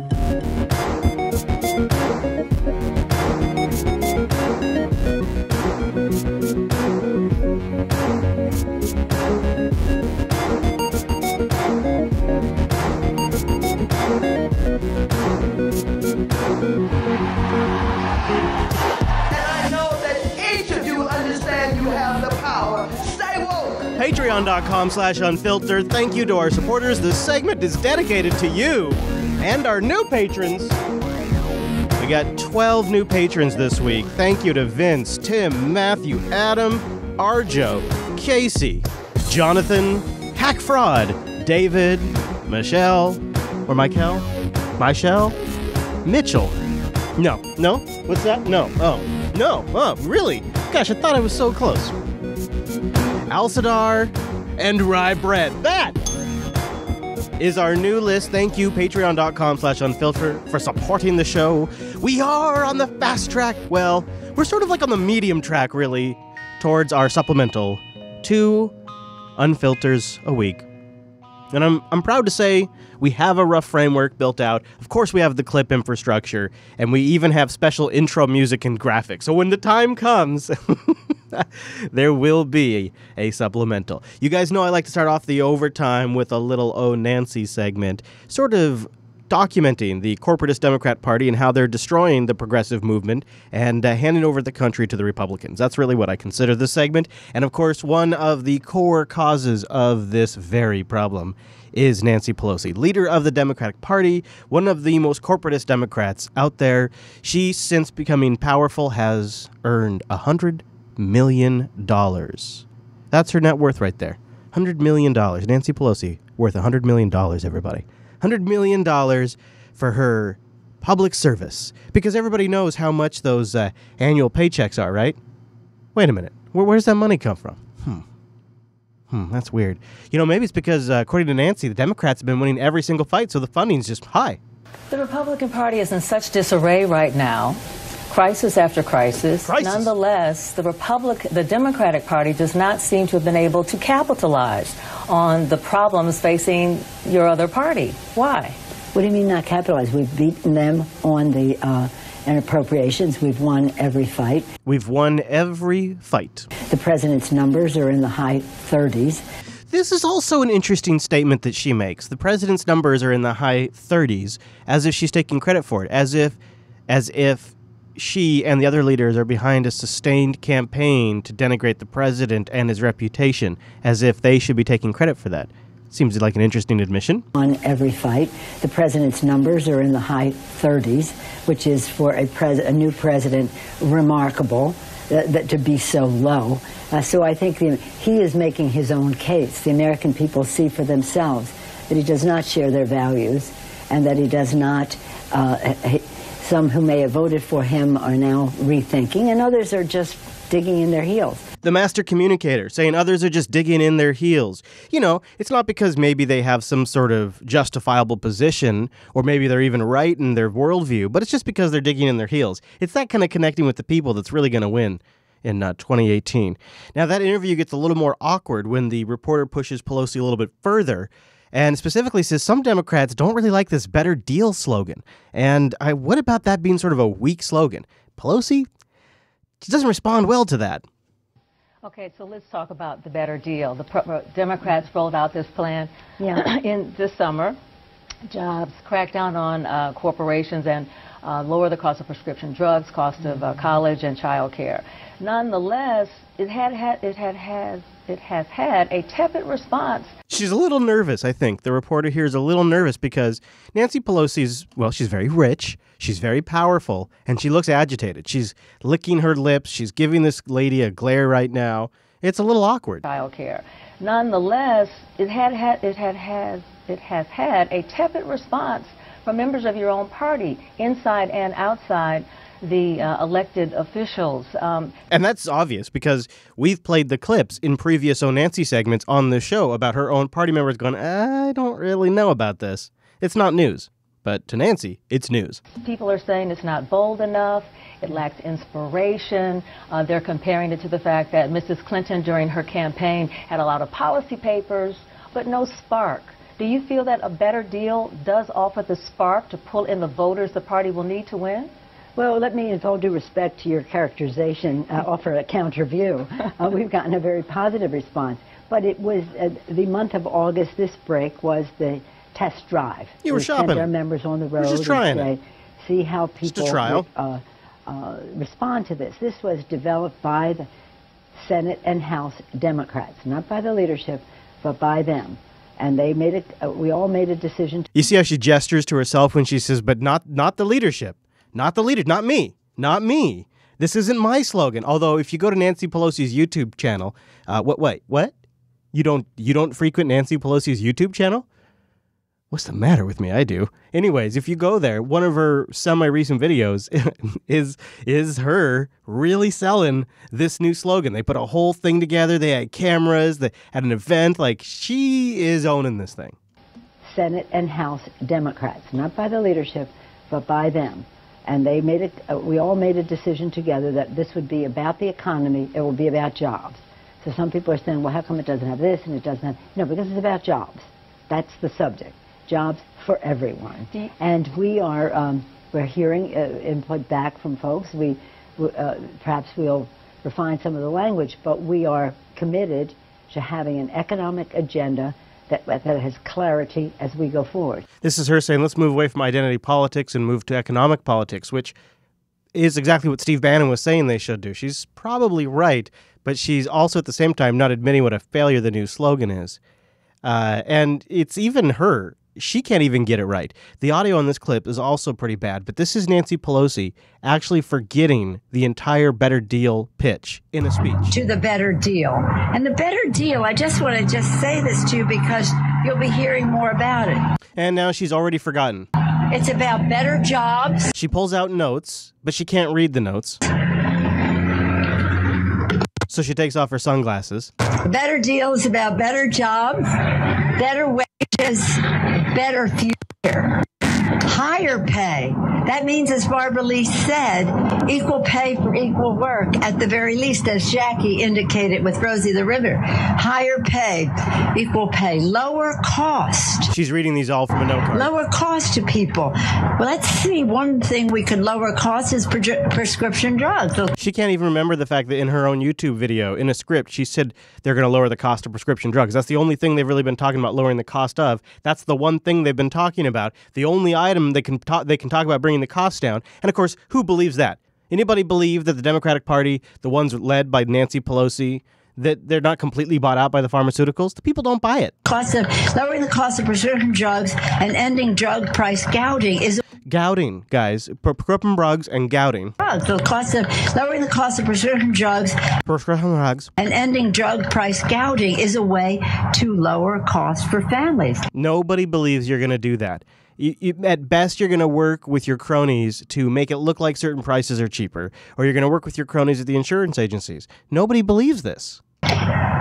Monopolies crack down on big corporate mergers that hurt consumers, workers, and competition. Except for the ones that donate to us, and except for the ones in the defense industry that you don't even think about. Those we're not even going to mention. That helps to lower costs when we stop that. And again, tools... She goes on, tools for the 21st century. She's reading notes. So while she's sitting there defending the slogan, she can't even remember it herself. Of course, she can't remember a lot of things herself, including the famous line that everybody knows. Everybody knows you're not supposed to shout fire in a crowded theater, right? Everybody knows that? Isn't that like that's a golden rule? Not Nancy. Nancy doesn't know that. Responsibility. How could the Park Service justify denying that organization their free speech rights? Because the Constitution does not say that a person can yell wolf in a crowded theater.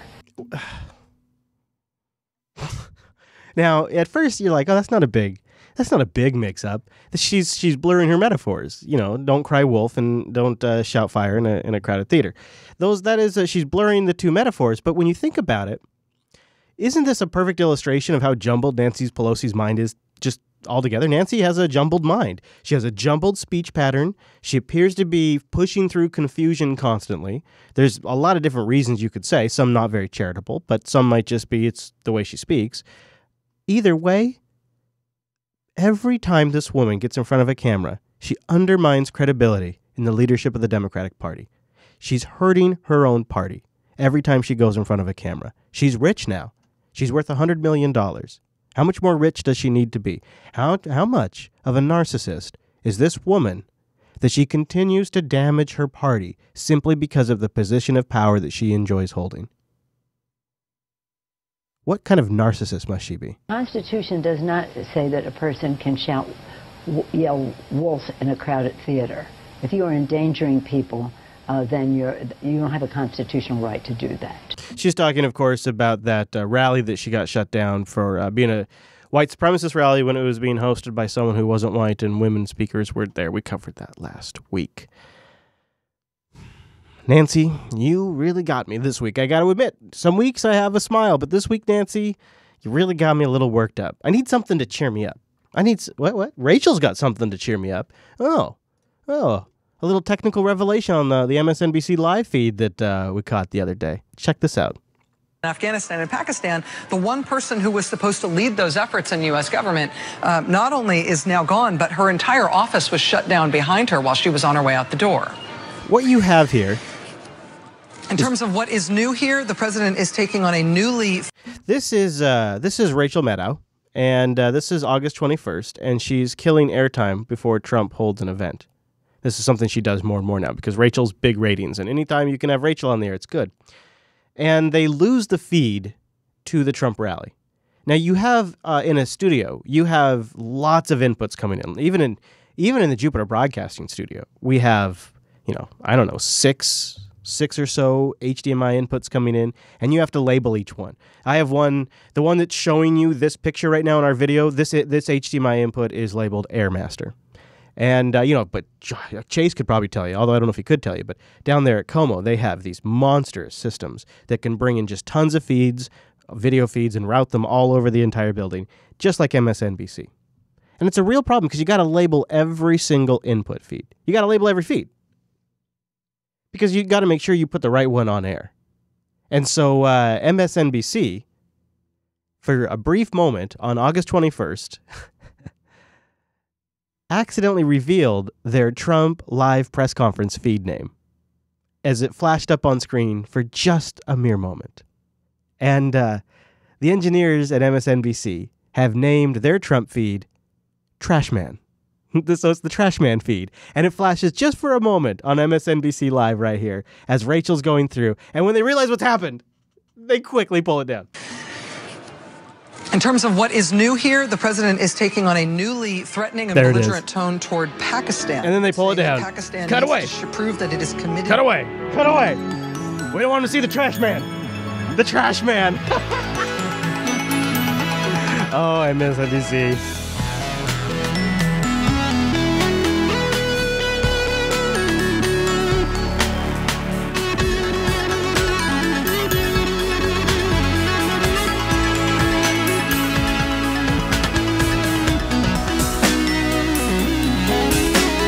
We're hearing a lot more about Hillary these days, especially here in the Seattle area, because Hillary's coming to town. Hillary's going to be visiting Seattle. She's selling tickets already for the big event where she's going to sign her book, And of course, we're starting to get early cuts of the book where she slams Donald Trump. New reporting by NBC News reveals Hillary Clinton's lead over Donald Trump was a lot less certain than previously thought, especially in the last 2 weeks. As we hear the first excerpts from her upcoming book about that tense standoff at their second debate. Donald Trump was looming behind me. It was incredibly uncomfortable. He was literally breathing down my neck. This is classic Clinton revisionism. Classic. And of course, it's great because it's shrouded in sexism, which is perfect for Hillary. That's her sweet zone. And it's based on public perception from photography that's publicly available, which is brilliant because the way cameras work, the way optics work in a camera, to our eye, it looks like Donald Trump is substantially closer than he really is. Like, it looks like he's right behind her, when in reality, he's all the way across the stage. He constantly positioned himself during the debate to be in the camera shot, something that we mentioned in our live coverage. Look how he keeps positioning himself and having these looks. He was intentionally going for a visual look. But she's able to play on your misunderstanding, she assumes. This is what makes it so infuriatingly insulting. She assumes you're not smart enough to understand how the optics of a television camera work, or just cameras in general. It's not just like TV cameras have some special power. It's all cameras. So she is assuming that you are not smart enough to think critically about how the optics of a camera work, and she's then able to play off your biases around sexism and your biases around Donald Trump. And she's able to cast a beautiful narrative that shows how she struggled with something because she was a woman that a male candidate wouldn't have had to struggle. And the reason why she had to grip her microphone super hard wasn't because of Parkinson's. That's silly. It's because she was so frustrated he was looming over her. And it's beautiful because you never know what was in her mind at the time. The optics of the situation literally look like sometimes he was right behind her because of the way optics work. And your biases towards Trump and women and sexism in general all filter in perfect for the Clintons to beautifully rewrite history right in front of all of us. And of course, there's no better way to do it than write it down in a book. And that's also something they're really damn good at. Tense standoff at their second debate. Donald Trump was looming behind me. It was incredibly uncomfortable. He was literally breathing down my neck. My skin crawled. Their face-off only 2 days after that Access Hollywood video. Grab him by the Trump campaign trying to intimidate her. Steve Bannon inviting women accusers from Bill Clinton's past to sit in the front row as Trump circled her on stage. Now, for the first time publicly, she's wondering, should she have stood up to him? Do you turn, look him in the eye, and say loudly and clearly, "Back up, you creep"? And you know what's funny here, too, is NBC can't actually show you a single B-roll footage where he's looming over her. They've got shots where optically he lines up behind her, but they don't have any shots where he's looming over her. Get away from me. It certainly would have been better TV. And of course, only Hillary could read this audiobook, right? Because you got to make sure you get the right fucking inflections in the right fucking places. Otherwise, it doesn't have the same impact. Maybe I have overlearned the lesson of staying calm. But there you, again, playing to the I've learned my lesson to be the good woman, She's so good at this. She's one of the most privileged people in the entire world.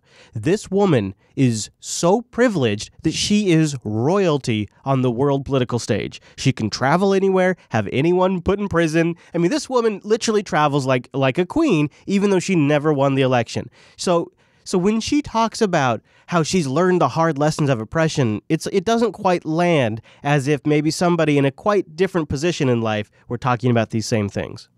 Maybe I have overlearned the lesson of staying calm. Biting my tongue, digging my fingernails into a clenched fist. Could you tell that? I could tell, yes. I could. It is incredibly. She seems so shaken there. Why not, if she was so disgusted, if she was on the verge of calling him out on live television, which would have made better TV, as she puts it, why not then say something during a press conference? I mean, it's not like she held back on Donald Trump. It's not like she didn't say things about Donald Trump that were outrageous. It's not like she didn't take every single opportunity to attack him.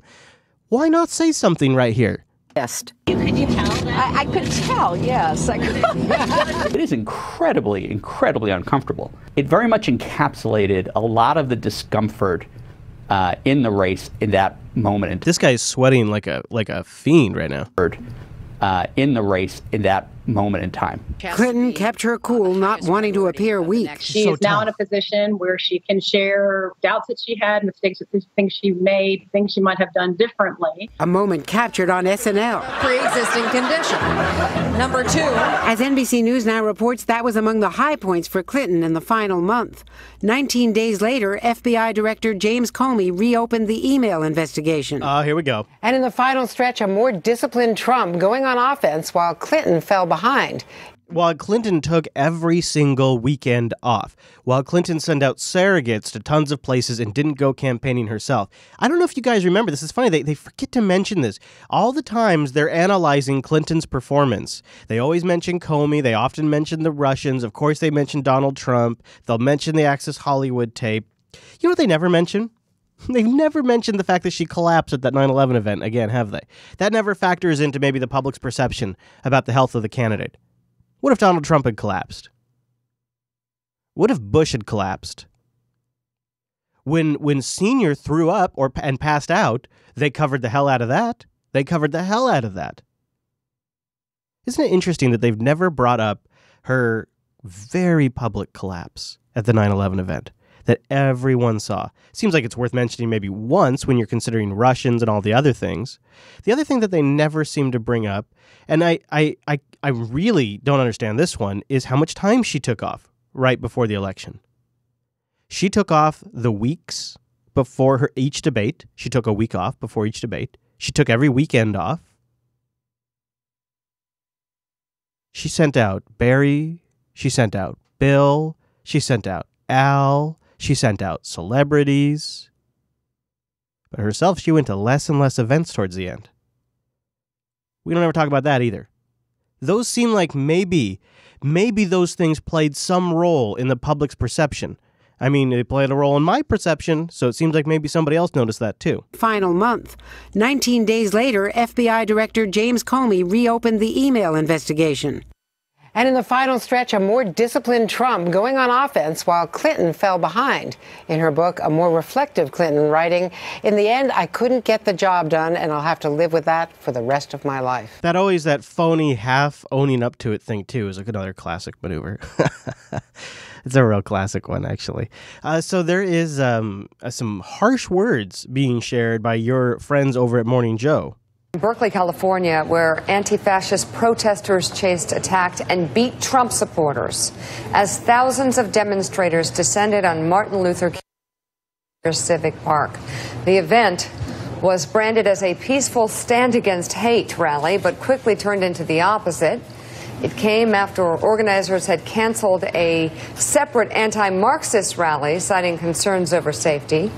The Los Angeles Times linked to this video posted on Twitter, which purported to show Antifa members beating down an apparent alt-righter.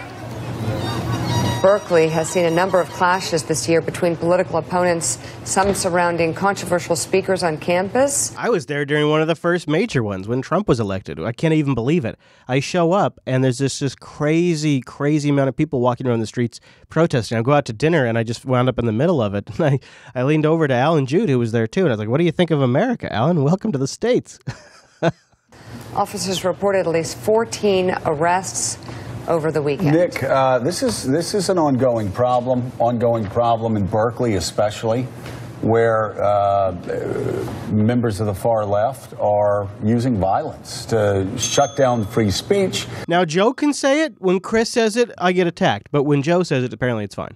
And there to shut down demonstrators. Look, this is new. This is not just scuffles between rival protesters. This is always how it goes. Each side gets more and more violent. Each side gets more and more amped up. The thing is at the end of the day, I got to think that the people on the alt-right side are going to be a little more maniacal than the people on the left side. People on the left side are usually a little more passive, anti-violence, or at least anti-guns, where the people on the right tend to be more militaristic, more people that are pro-guns. So it seems like if you're really going to have a clash, one side eventually is probably going to be out-armed than the other side, and it's not going to end well for the other side. That would probably, if I was going to guess, be the alt-left side. Is this really a thing? Antifa, alt-left, alt-right? Is this really what we're doing now, or are these all made-up media brands?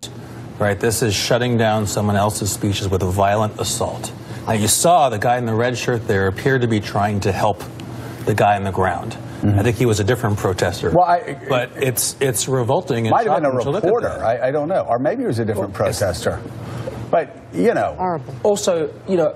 The police, I mean, when the police see these guys coming in with masks, they need to do, I think they did it in Auburn, Alabama, maybe 4 or 5 months ago. Take your mask off. Yeah. Take your mask off because you have a history of beating people and hiding behind that mask. Take your mask off. Also, I resent the branding of these as anti-fascist protesters. They are nothing if not fascistic in their behavior. They're fascists in their behavior, aren't they? There's nothing anti-fascist about that. But it gets to a larger issue that you referenced, and it's the suppression of free speech on college campuses that is getting to near epidemic proportion. I want to know. This is a very extreme version of that. It's beyond speech codes. This is violence. But who was it? Was it, you know, and I'll just say it, I find her speech deplorable. Ann Coulter, I think she had to have a speech canceled, but you know what? She had a right to give a speech. There were several others that, Milo, I can't pronounce his last name. Yiannopoulos. Okay, thank you. But do you remember the fires that were started and the violence was being started? Like, the question is, and I don't know. Yeah, so this is an innocent question. Yeah. Who is running Berkeley? And why can't they protect free speech? Yeah. If you're curious, you want to read more, Veratunda's pointing out in the Discord, and he's right, that Noam Chomsky recently wrote about this and the problem and how it just escalates from there. He wrote it and said it better than I ever could. So you can Google that up if you'd like to see that. I think really what Morning Joe's missing though is that they didn't get the memo. And when you don't read your memos, when you don't check your inbox, when you get into the office, Joe, or you've been traveling around the world banging Mika, you missed out on the fact that you're supposed to be blaming all of this stuff on the Russians. Yep. Yeah. All the protests, the alt-right stuff. Yeah, blame it on the Russians. We're good. Blame it on the Russians. Next, the U.S. media is busy trying to find out who's inspiring the divided sides in American society these days. So now, a new article in the Washington Post suggests that the far right is being guided by Russian influence. Whoa, weird. The Washington Post? That's weird. No, I did not see that coming at all. Jacqueline Vuk has got the story. Russia is used to being blamed for all things sinister in this world. If it's not hacking someone, then it's being labeled authoritarian or just flat-out criminals. But few have stooped to suggest Russia backs Nazis. Until now. The Washington Post claiming the nation that lost more than 27 million people fighting fascist Germany, with every family losing loved ones, is a source of inspiration for America's neo-Nazis. Yeah. Now, you'd hope such offensive rich. claims would be backed up by undeniable facts, but sadly, you'd be wrong. The article kicks off with a couple of flashy quotes. One from a former KKK imperial wizard who calls Moscow a key to white survival. And then white supremacist Richard Spencer, for whom the Kremlin stands as the most powerful white power in the world. Which, yes, sounds bad. But these men will use anything to promote their agenda. So how is that Russia's fault? When white nationalists claim inspiration in America's founding fathers, as they do, does that suddenly make George Washington a Nazi sympathizer? And what about Santa? After all, he's white and powerful too. And with Spencer, they found a way to drag RT into it as well. Spencer and his wife were welcomed as geopolitical analysts on Kremlin-funded outposts. Oh!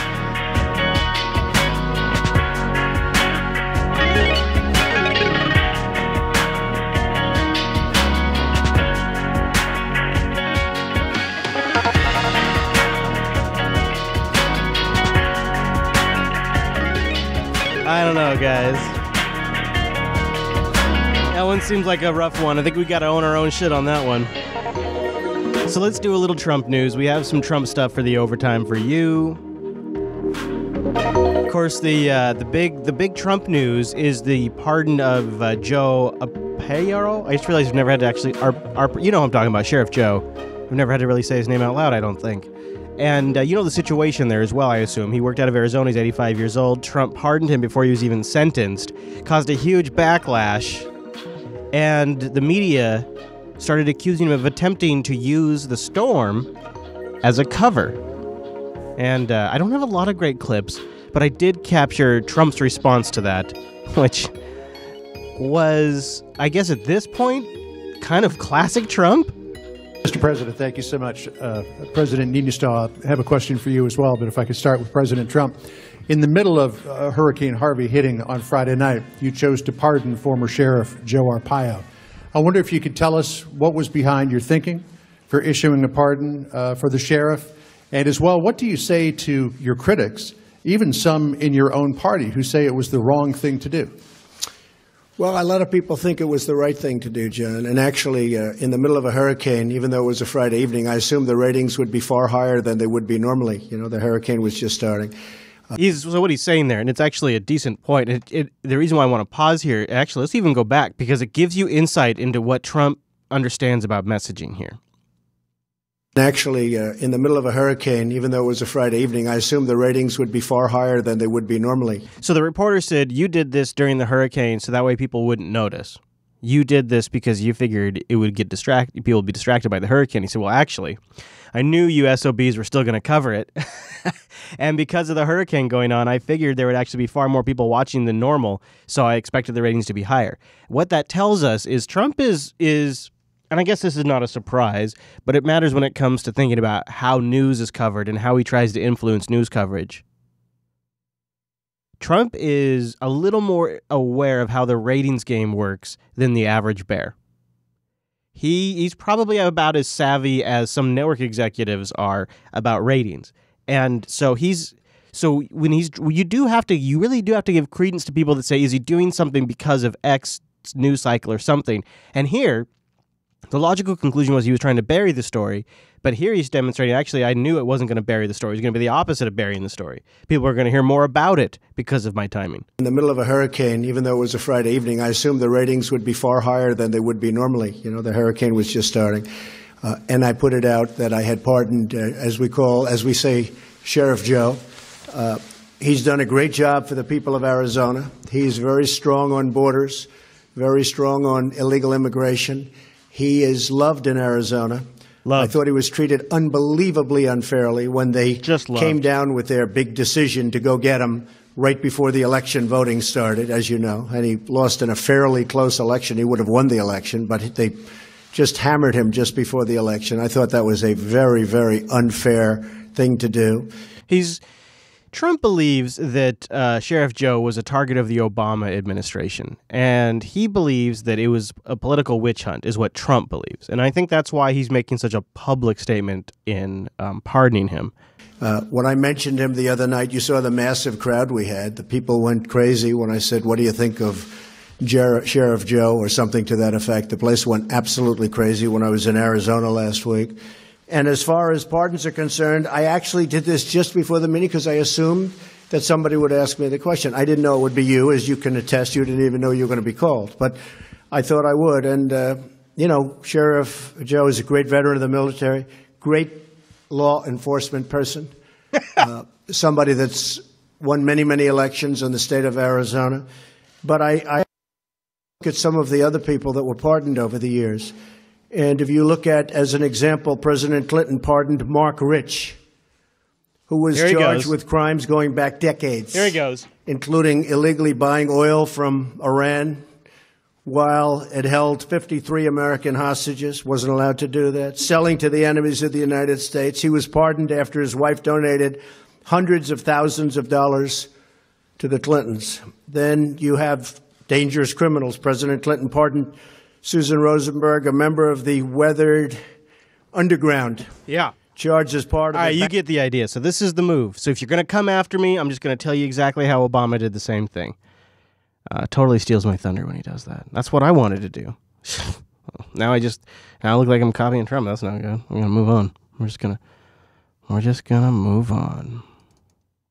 Treasury Department says the debt ceiling must be raised by September 29th for the government to make its payments. Guess what story I'm tracking for a future episode of Unfilter?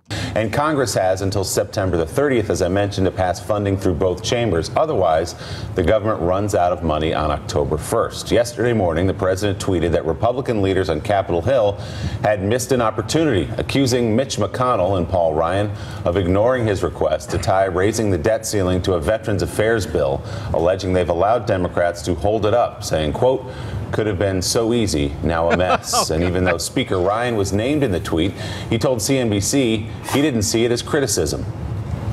All right, let's stop there. We don't need to hear that. So the point that I want to go over here, let's just do. The debt ceiling must be raised by September 29th for the government to make its payments. And there's one more deadline. Congress has until September the 30th, as I mentioned, to pass funding through both chambers. So we got two dates. We have the 29th and the 30th. And then if we miss both those days, the money runs out. Otherwise, the government runs out of money on October 1st. So those are the numbers and dates you need to know. So you've got the 29th, the 30th, and then October 1st. So you got Senate 30th. It doesn't really matter. 30th, 31st, and the 1st. So in that range, basically, that's going to be a rough weekend, really, is what it is. I'm looking right now at the calendar. That's gonna be rough. If that's going to be, so we have all of September is going to be ramped up to it, basically. The 31st is, that's going to be a crazy weekend.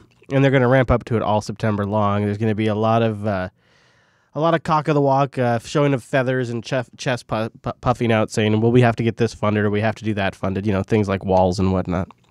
It'll be interesting to watch that. There's a story that didn't quite fit into the main show, but we're tracking this also. I don't feel like there's a lot to this particular story.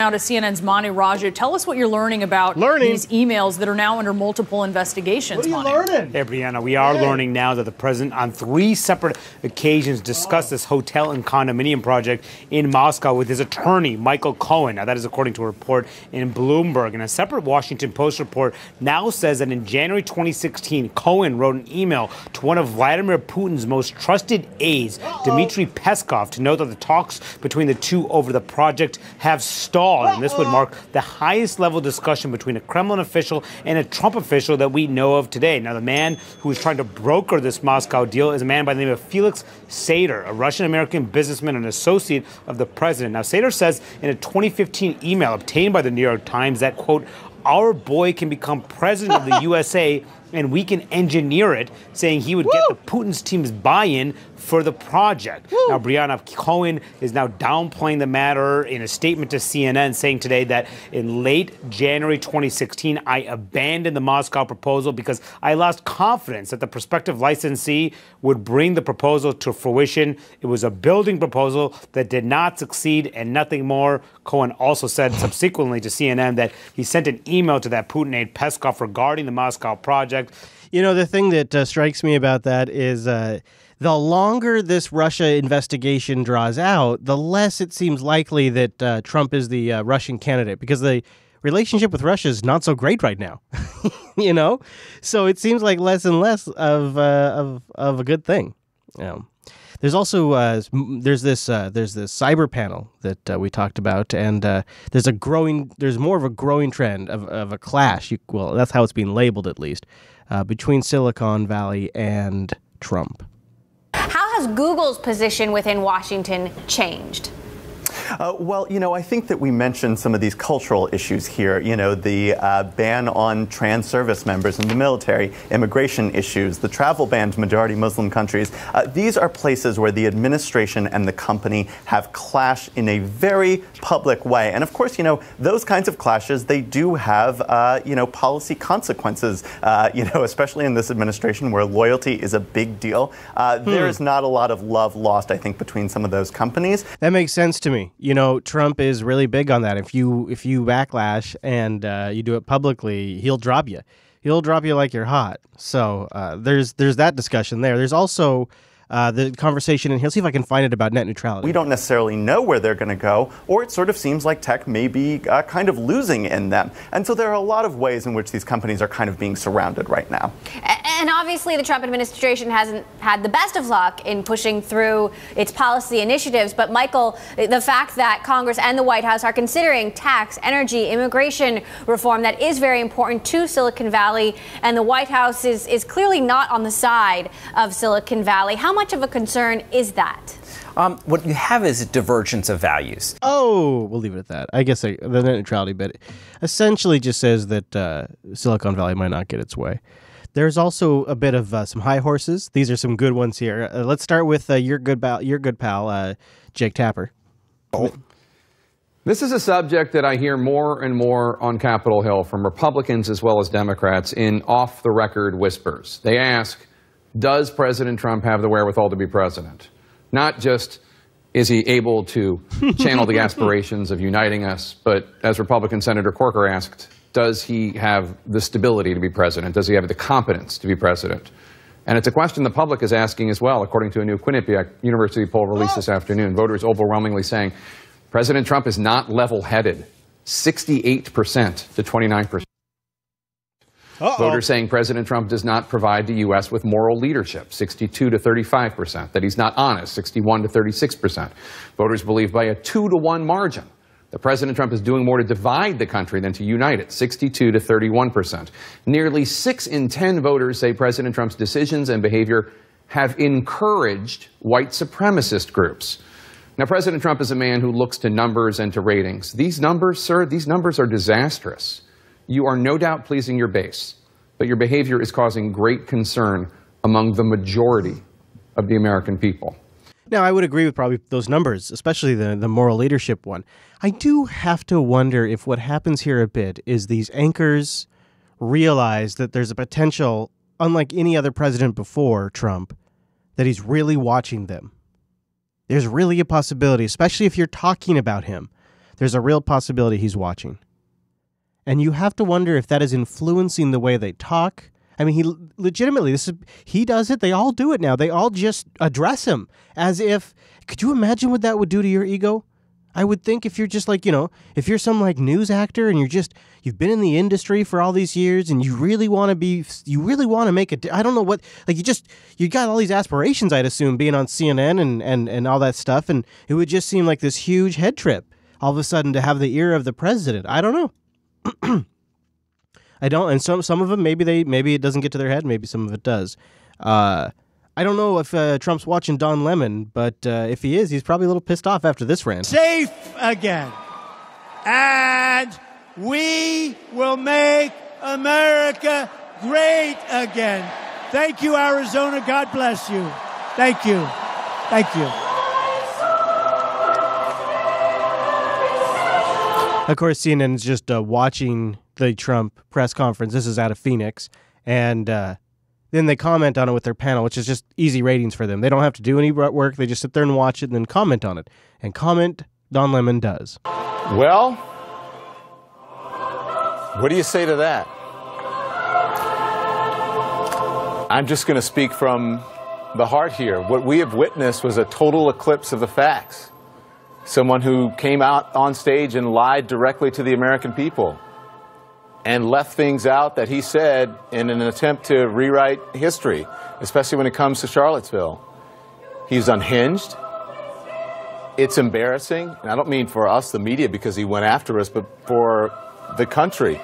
This is who we elected president of the United States. A man who is so petty that he has to go after people who he deems to be his enemy, like an imaginary friend of a 6-year-old. His speech was without thought. It was without reason. It was devoid of facts. It was devoid of wisdom. There was no gravitas. There was no sanity there. He was like a child blaming a sibling. Wow. On something else. He did it. I didn't do it. He certainly opened up the race wound from Charlottesville. A man clearly wounded by the rational people who are abandoning him in droves, meaning those business people and the people in Washington now who are questioning his fitness for office and whether he is stable. A man backed into a corner, it seems, by circumstances beyond his control and beyond his understanding.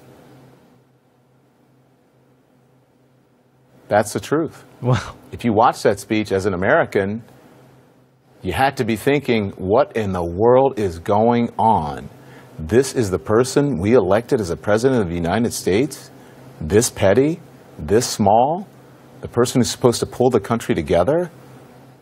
Certainly didn't happen there. Let's break it all down now. I'll break it down for you, Don. You see, all presidents have been like this. You think they don't all look at their public image? You don't think they all go after people? You don't think they're all vindictive bastards? You know that's not true. You know, the only problem is, Don, is that and I agree, it doesn't look good. Trump's wearing it. He just puts it all out there.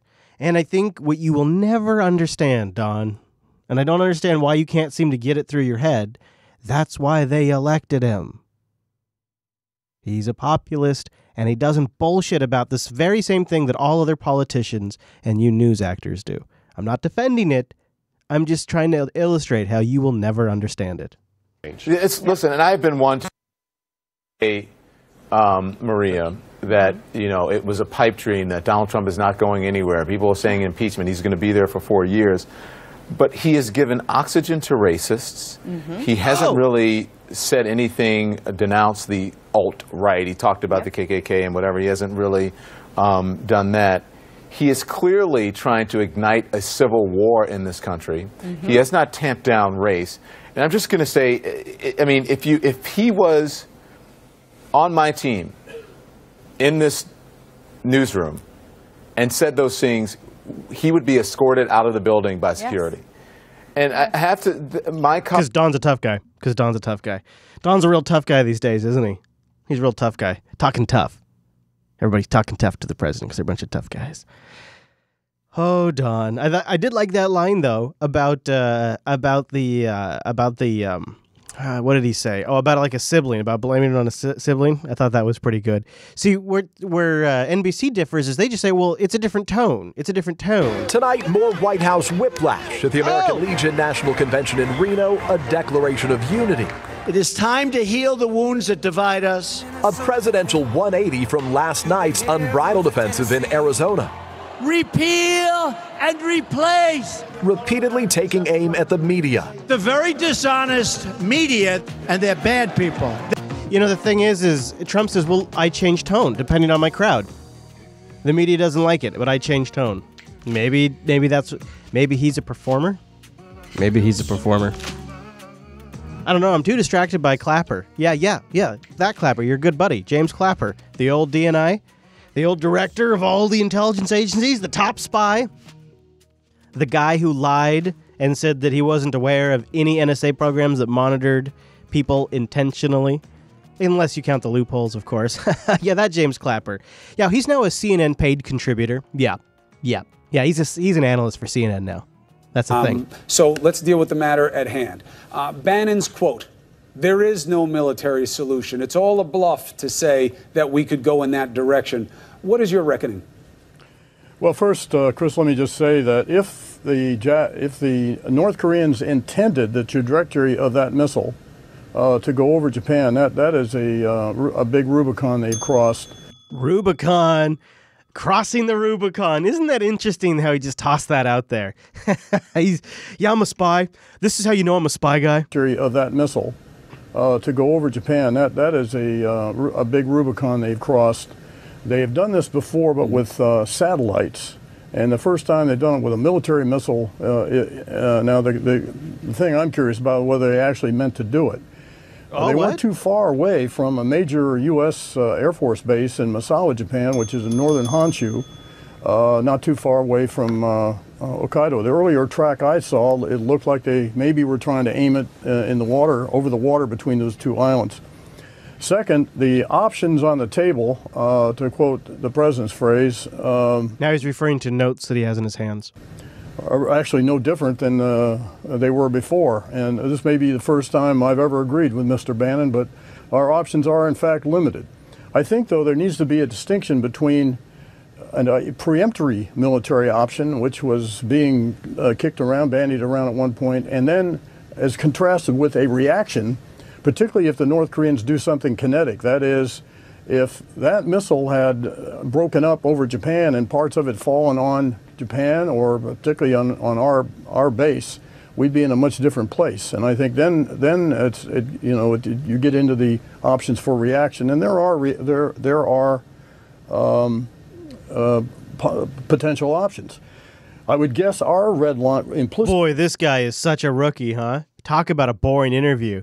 He doesn't understand at all that he needs to be giving lines to Como here, because all he just sits there, looks like some sort of doofus, while the former spy just rattles off a list of talking points. You gotta, Clapper, you gotta submit this stuff to Cuomo over email first, so that way he can look real smart. I mean, if you're gonna stick around and get paid, you gotta make these guys look good. You really gotta figure this out. I appreciate you're giving out good info, and I don't know why you're doing it. I can't think of this happening ever before. It's almost like your position was political all along. The red line, and I don't know, but I'm just guessing, is that if there were kinetic damage done by a North Korean missile, I think that would be at least implicitly our red line. Mm-hmm. And of course the problem, as Mr. Bannon observed, is we don't know what their red line is, whether they would just react in kind or pause or an all-out cataclysmic attack against the South. And that's what makes it such a difficult problem. And I sense that President Trump is beginning to realize this after the campaign verdicts, not unlike what he said about Afghanistan. Right. And I think, by the way, we came out in the right place there. So there you have it.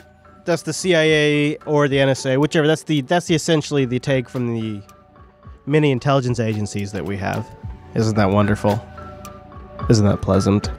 So that's their take, for whatever it's worth.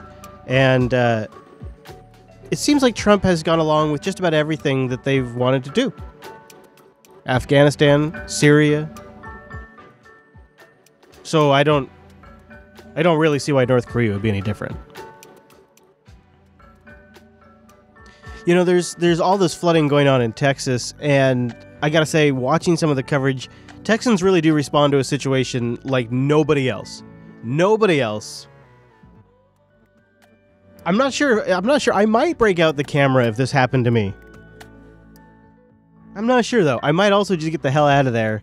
But this Texas resident films a pair, yes, I said a pair, yes, a pair of gators in her flooded backyard.